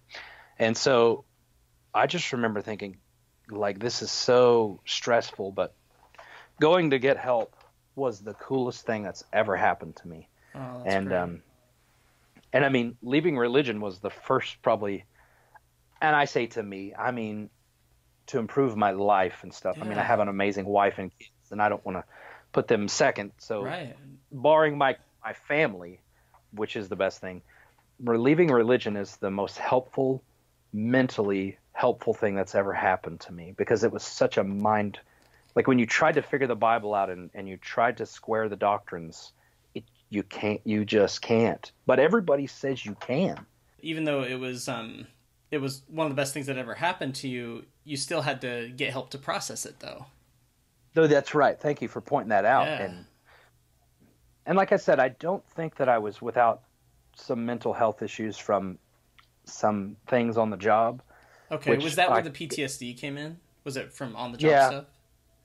Yeah, and like there's 16 criteria that they help diagnose with PTSD, and when he interviewed me, I hit like 12 of them, and so, and that was even hard to admit, because I'm like, well, that's for soldiers who go do combat, and I didn't do that. But, this is not to take away from soldiers at all, but a firefighter does it every time he goes to work, whereas a soldier might serve 4 years and see some crazy stuff and then get out. But firefighters have a 25-year career. Yeah. We're not doing it for 4 years. Granted, it's the longevity game. Yeah, everybody's experience is important, and I yes. I think like you're doing kind of what I tend to do about my experience, even though it wasn't as bad as other people's. I started, well, it's not that bad because but for you it is. Yeah, I mean, you're living it, you know. For you, it's bad, and and I know you're not comparing yourself to any other person's experience. Yeah, you're just saying like, this is what I went through, and it was bad for me. It's important to validate that.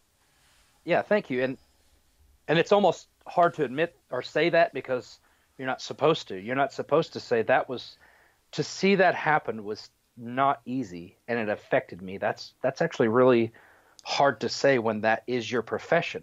Right. Yes. That doing my job actually affected me in a negative way. Well, we have this image as firefighters. We're tough guys. What do? We solve all your problems.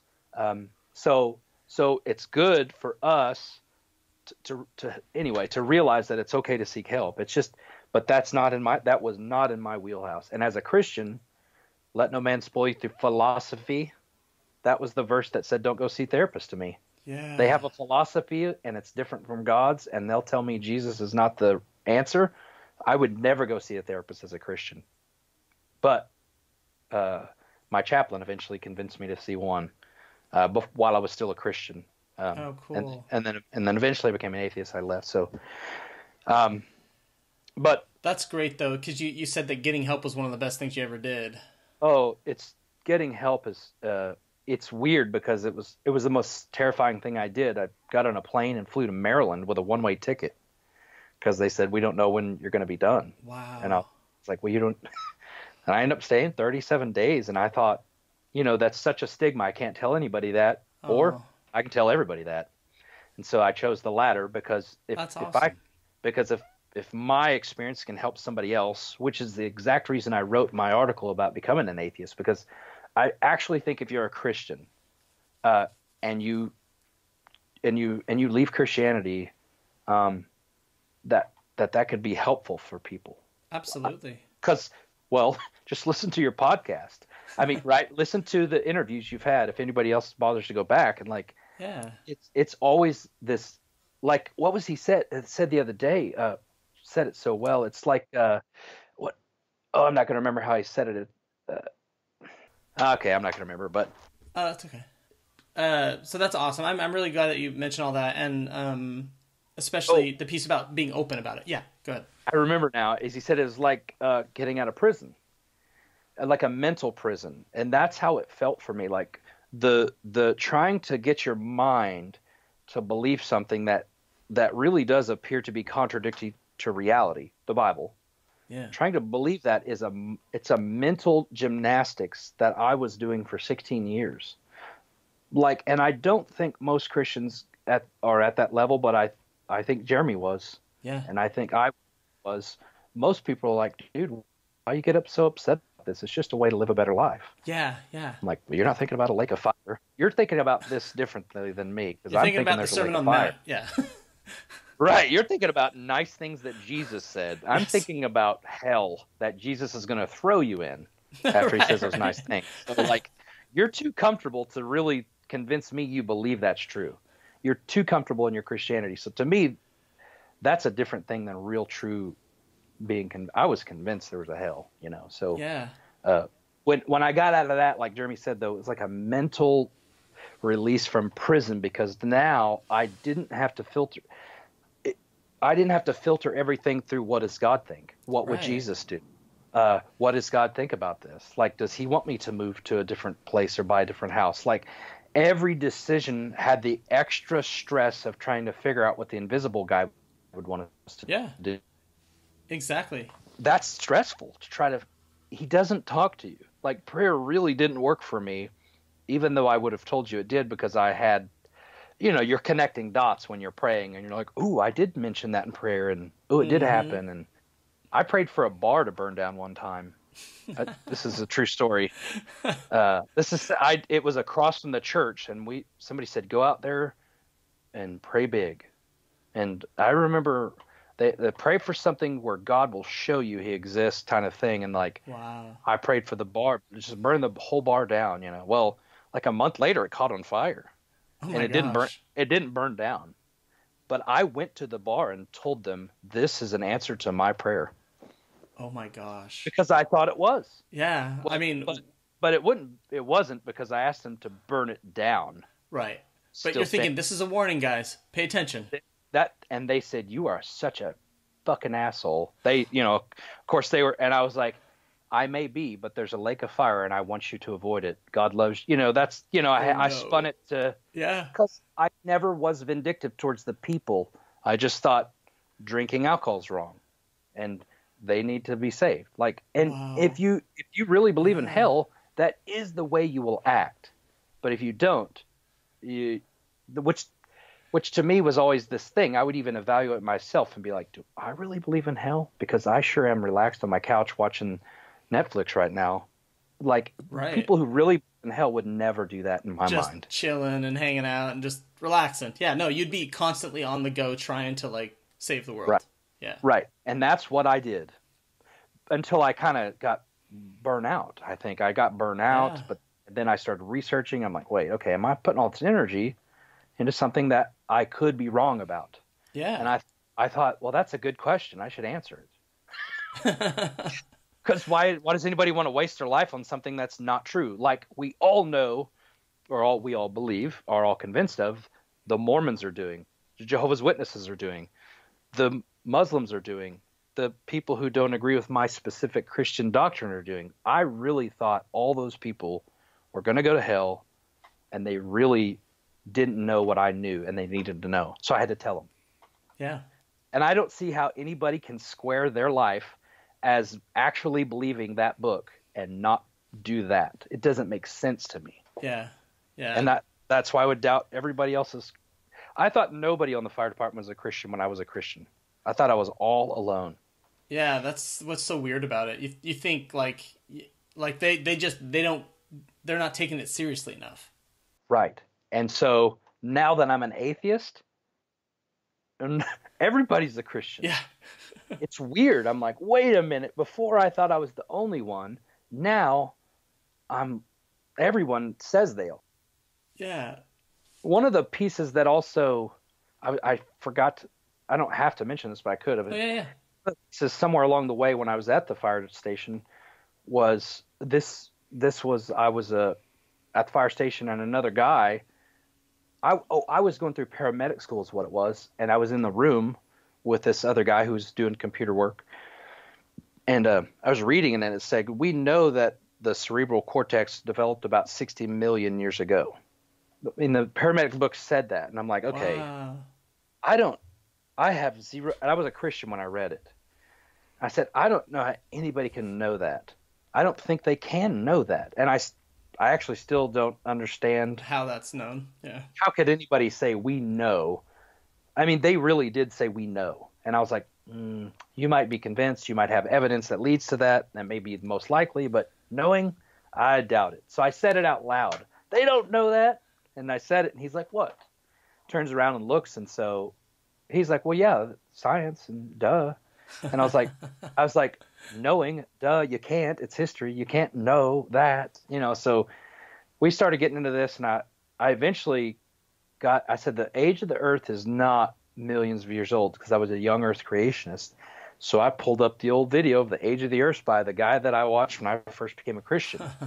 And this guy got excited just like I did. And I'd never seen anybody become a Christian, by the way, real Christian. I've seen people profess. I've never seen anybody Like convert. Yeah. not be a Christian and then actually convert. Yeah. And so he did. There seemed to, anyway. Now, not so much. But he seemed to convert, and it was at work. So we would have every day in our downtime, which was sometimes hours, a lot of discussions about this. And I was super excited. And that was the same time we were joining that church, and I was reading all this material. And I was just, it was almost like everything was getting stirred back up. And I was like, Christianity is awesome and blah, blah, blah. And then I studied all that booklet when we were joining the church, and it just, and my wife went back there after I told her I'm pretty sure I don't believe this, while the orientation for joining the church were still going on. So what happened, yeah, she was in there and I was at the fire station because I couldn't get off. It's a 24-hour shift. So, I could go to a couple, but then I got to go to work on these. So she went by herself, which is not typically her style. She's pretty shy publicly. And so she went to this thing and she said, my husband's reading that whole book you gave him and he's researching everything. And I'm pretty sure he's an atheist or he's not a believer. And so they all got around her and they were laying their hands on her, which is weird for us because that's not our Christian culture. Gotcha. Yeah. I mean, even though the Bible says it, if we did it, we only laid hands on when it was real serious, like cancer or something. Right. But they all came to touch my wife and prayed, and she was crying, and she said, this is maybe her moment, actually. Maybe not, but she said that nobody's listening to anything these people are saying. She's like, I don't feel like anybody's listening because I've been saying the same thing. She was begging God in prayer to change my mind. And, so this was no easy, I just want to go that's the thing that bothers me the most is you just want to go do whatever you want. You don't want anybody to tell you what to do, which is true. Actually, nobody does. Let's just admit it. That is true of all human beings. So, but in reality, that's not where Lene and I came from. And that's why I'm really glad to be able to share this story because I want people to know that it was hard and it wasn't any devious motivation I had. I had good intentions and I believe most people do. So that's what's hard is people to assign bad intentions to me for this. And that's probably part of that obsessive. I want to have control over what people think of. Yeah. Yes. I want to have that's another thing obsessive people, the OCPD people have is this ability or this inclination to be in control of everything. Because if I'm in control, then there won't be any mistakes. It's not an arrogant thing. I usually think if I'm in control, then I feel safer. Yeah. No, makes sense.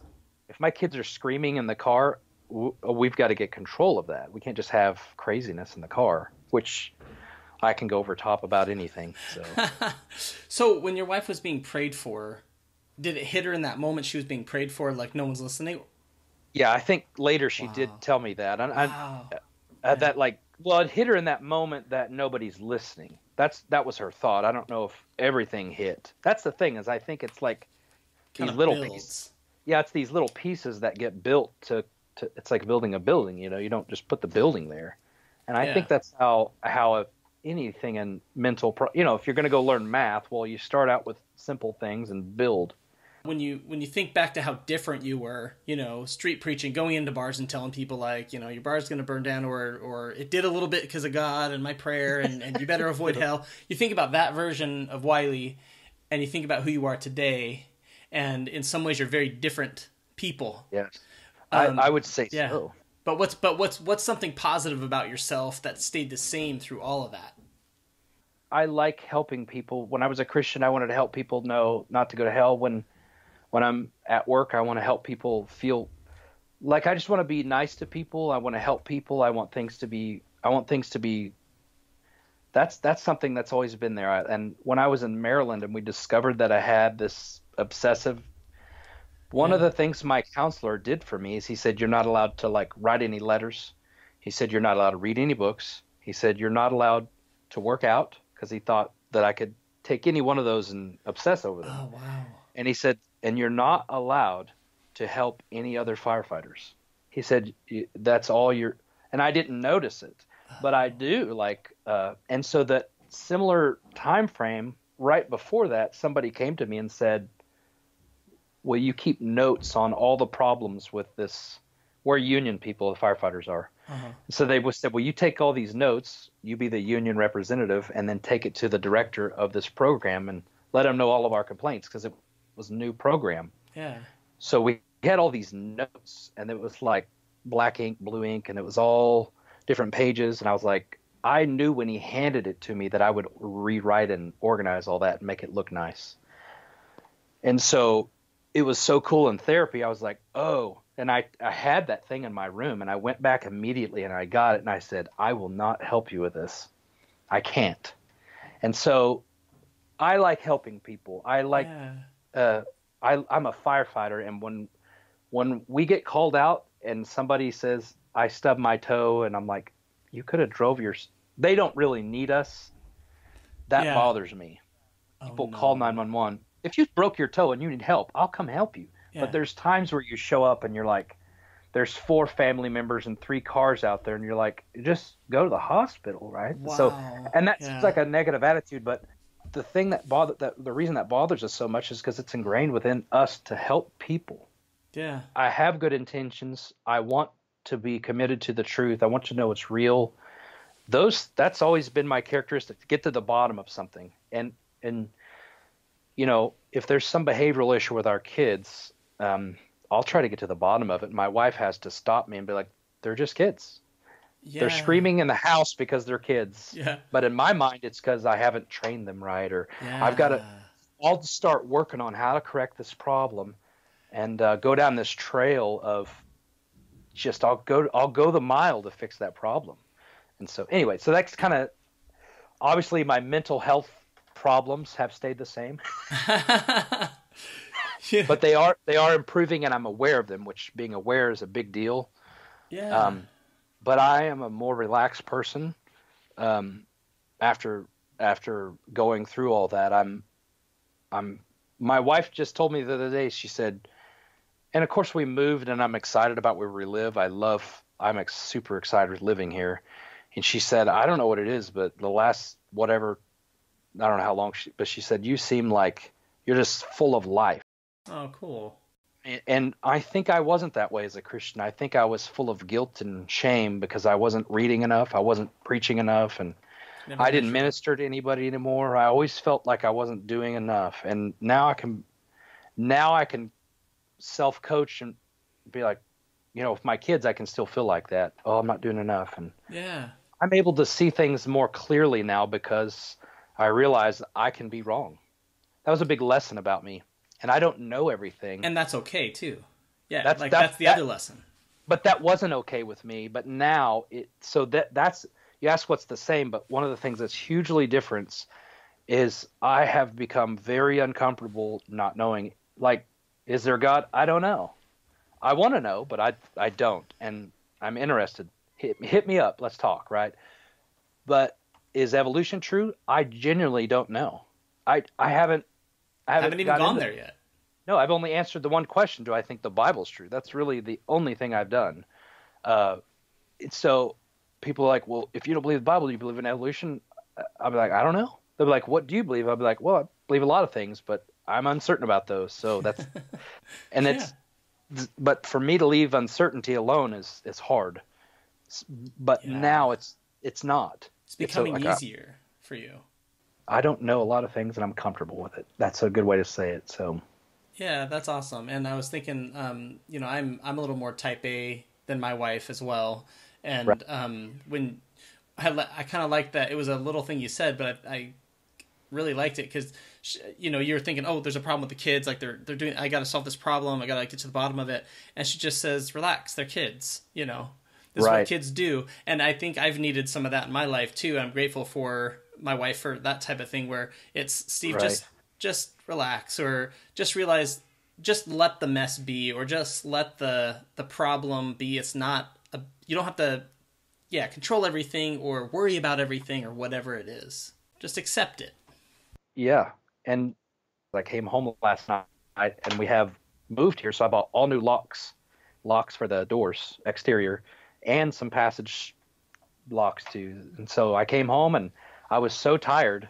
My wife's like, hey, why don't you actually relax? You know, I'm like, oh, I will. Good idea. And I didn't do it, you know. So that's awesome. Because she knows what's going on. She understands me better after I've been through help, and she got to see, oh, okay, this is, now we have a code word called, it's fire. If she sees me obsessing, now she can help me by saying fire. And it's hard for me to stop, but I'll walk away eventually with whatever it is. I'm so grateful for the supportive people in our lives. Like, it just, that's so awesome that she's being so helpful and just encouraging. And in such positive ways for you, you know? Right. That's neat. And like I said, she's the first most best thing that's ever happened. She's my favorite person, and to lose her in that divorce would have been terrible. You know, to lose her over religion would have been so devastating to me. Yeah. To fail at marriage would be devastating to me, but like, so like I feel like I'm a lucky atheist because I got to keep my wife. A lot of people like lose their spouse. They lose, and we did lose things. I lost the least, I would say, because my family's like, okay, whatever.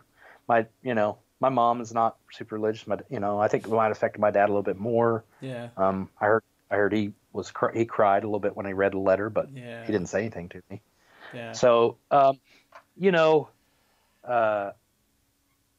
I feel like very lucky. And like I said, my wife lost way less or more than I did, I'm sorry, with her relationship. It really did put a damper on it. And I don't think you can do anything about it. That sucks. Yeah. Yeah. I hate that because she and her mom are a lot closer, and it feels even awkward to think about visiting and to drive up there and stay for a week with people who. What do we talk about? It's like those are things that I still worry about in someone. I don't have control, but I want her to see her family. I know that, and she does too. And we wish we could just take it all away. It's almost like sometimes we wish we wouldn't have taken the. She wishes maybe, or maybe she doesn't. I know what you mean. You wish the bad things didn't happen. You wish the fallout didn't happen.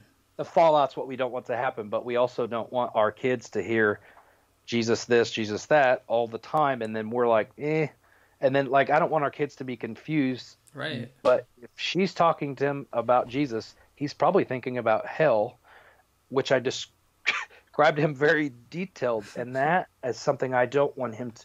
I don't care who you are or what you are. We're not going to do harmful things to our children. And I'm convinced that teaching kids about hell is terrible. Yeah. I agree. That's just like, it's obvious. It's obvious as it was to me that if you teach a kid about hell, they're going to believe that. They're just going to believe it. Yeah. So something I have to say really quick is, you, when you were a Christian, you were trying to save people from like the lake of fire. Now you help people from actual fires. Yeah, that was pretty funny. Well, fun now is I get to train people. That's one of my jobs now, is to train others to do that. So I'm excited. Like I said, I feel like I'm just living my best life now. That's awesome. I've never been able to say that. I've never been able to say confidently that I'm not afraid of, even though I knew I was never going to face God's judgment, I just didn't want to face his disapproval. Yeah. But I don't worry about that anymore because it's not because I think he's an asshole. I just I'm not convinced he exists. Yeah. Which is a real big difference. But I wish we could say these things to Christians. I wish, and of course some will listen to your podcast, but I wish that Christians could understand that they just need to question those things a little bit. Allow themselves to question them because it can save them from a lot of heartache and a lot of. I just think there's, especially here in the stories on your podcast, you hear such the great harm that religion has done to so many people. Yeah, that's so crazy that I don't want that to happen to other people. So so I used to want to save people from the fire, but now I really am, personal life. I really want to save people from the heartache and trouble that religion really does cause. Yeah. Well, when you think about someone who is going through some of that difficulty now and deconverting, as we speak, they're listening to the podcast, they know they're on their way out of their religion or they've just come out of it and they're really struggling with stuff. What kind of encouragement or what piece of guidance would you give them? I would say go with your gut. I mean, there's actually I've heard people talk about that there's so much more to that than you think there is. There's actually chemicals and things going on internally that have to do with our, all that stuff. And it feels wrong what's going on. And you're questioning it. Let yourself question it. If there's a God, you should feel just as confident as I did. Keep questioning. And if there's a God, he'll guide you down the right road. He'll guide you. But he didn't for me. But I would suggest go with your gut and, be honest with yourself. Because I think that's the hardest part, because it's built in for you not to be honest. So allow yourself to be honest and open uh, through your process, and seek some support too, because one of the big things in the mental health community they talk about is the success of somebody who is having a mental health crisis is dependent directly with their support network. And if you're leaving Christianity, you're leaving a huge support network. So if Facebook's all you can do, like, get into some communities, and I would say get in some positive atheist communities. Obviously, there's a bunch of negative ones. I would steer you as far away from that as you possibly can go, just like any religion. But there's a positive atheist community out there, and find it, because, or it doesn't have to be atheist. Find a support. That's better yet. Find a support community, because there are so many other communities, which it may be hard for a Christian to understand this, that don't really care about religion that much. Yeah. There's just people that do not care. They're not atheists. They're not Christians. And if they are Christians, they're like, whatever, So people don't care about religion as much as a Christian who's leaving religion might think they do. Yeah, that's a good point. And so don't be so afraid of people finding out about this too, because people will not try to confront. They didn't me. I told the people in South Carolina I was an atheist, and I thought, all right, I'm ready for all the phone calls. I didn't get one. I didn't get one phone call from that pastor, from those people who said they loved me when I left, and they I'm sure it was at their prayer meeting. They're not going to keep it a secret. Yeah, Wiley's an atheist. I ended up calling him too, though. I ended up calling him just to do it. I called him and told him I was an atheist. The pastor? Yeah. The crazy one who was mean to everybody? Yep. Yeah. Wow. He said you'll never convince me that you were ever a Christian, is what he said. Oh my gosh, whatever. Well, asshole. They went out from among us to show that they were never of us, is what 1 John says. And that's the verse that's in his mind, which causes him to have that thought in his head. And so he believes it's true. So therefore, that's the only way to reconcile it without cognitive dissonance, is to say he never believed. But the problem is he has to be there. There's a high level of dishonesty there in my mind. And for you to say I didn't believe, okay, if I didn't believe, I don't know who did, as Dan Barker would put it. It's way better not being a Christian. It's so exciting not being a Christian, and I don't say that because I get to just do whatever I want, even though I do. But like somebody said, if you're not a Christian, I'm afraid you'll just do whatever you want. And the answer is, I think Penn Jillette said this, I do kill as many people as I want to kill every day. You know how many people I kill? 0. I don't want to kill anybody. Like, you'll just do whatever you want. I commit adultery as much as I want to. You know how many times I've done that? Never. I am a faithful guy. And it doesn't take a Bible to teach. I don't, right? Am I perfect at everything? God, no. But, I mean, life is better not believing something that's not true. Just like you looking in from the outside looking in on the Mormons or the Jehovah's Witness or the Islam. Anybody who's not in those thinks they're just terrible and wrong. Yeah. Well, I feel the same thing about Christianity now. And if you investigate Christianity with honesty, you'll come away with, I think, the same views. But if you're not allowed to be honest with yourself, then you're going to stay in your cycle of negativity and guilt and hate self. So it's not helpful for you. So the thing that is most helpful is to be open. Progress. And progress only comes when you challenge the current status. I wish I could take what I feel and share it with them. Yeah. That's what I really want them to, not my words, but I wish I could share the feeling I have of knowing I don't have to worry anymore. I'm not worried about that anymore. But that's not a good reason to leave Christianity either, by the way. A good reason to leave Christianity is because you discovered from hard investigation that it's not a good historical document. It's not actually a book that teaches people how to be good. Absolutely. because it also teaches you how to be evil. Like only evil people in my mind, well, good people doing evil things, right? Yeah. Only good people could do evil things by religion, I think is so true, because who would throw a rock at their kid's head to kill them because the child is disobedient? Right. Nobody would do that. But God would like you to do that, or at least he wanted the Jews to do that. Yeah. And if God is the same yesterday, today, and forever, he still wants me to throw rocks at my son's head because my son is disobedient. And like, what if my daughter is not a virgin on her wedding night? Well, me and my wife are going to put a sheet over her head and bury her up to her shoulders and just throw rocks at her. We'll do it back here by the community pool, I guess. I mean, yeah, right? It's insane. It's insane to think that that's okay anytime in history. Well, it was just the culture. Okay, well, let's agree that the culture was wrong and that there wasn't a God that gave that to them. That's more likely than there was a God that said, a loving God, that said, throw rocks at your son's head. Right. So don't tell me the Old Testament is irrelevant or that's just the Old Testament.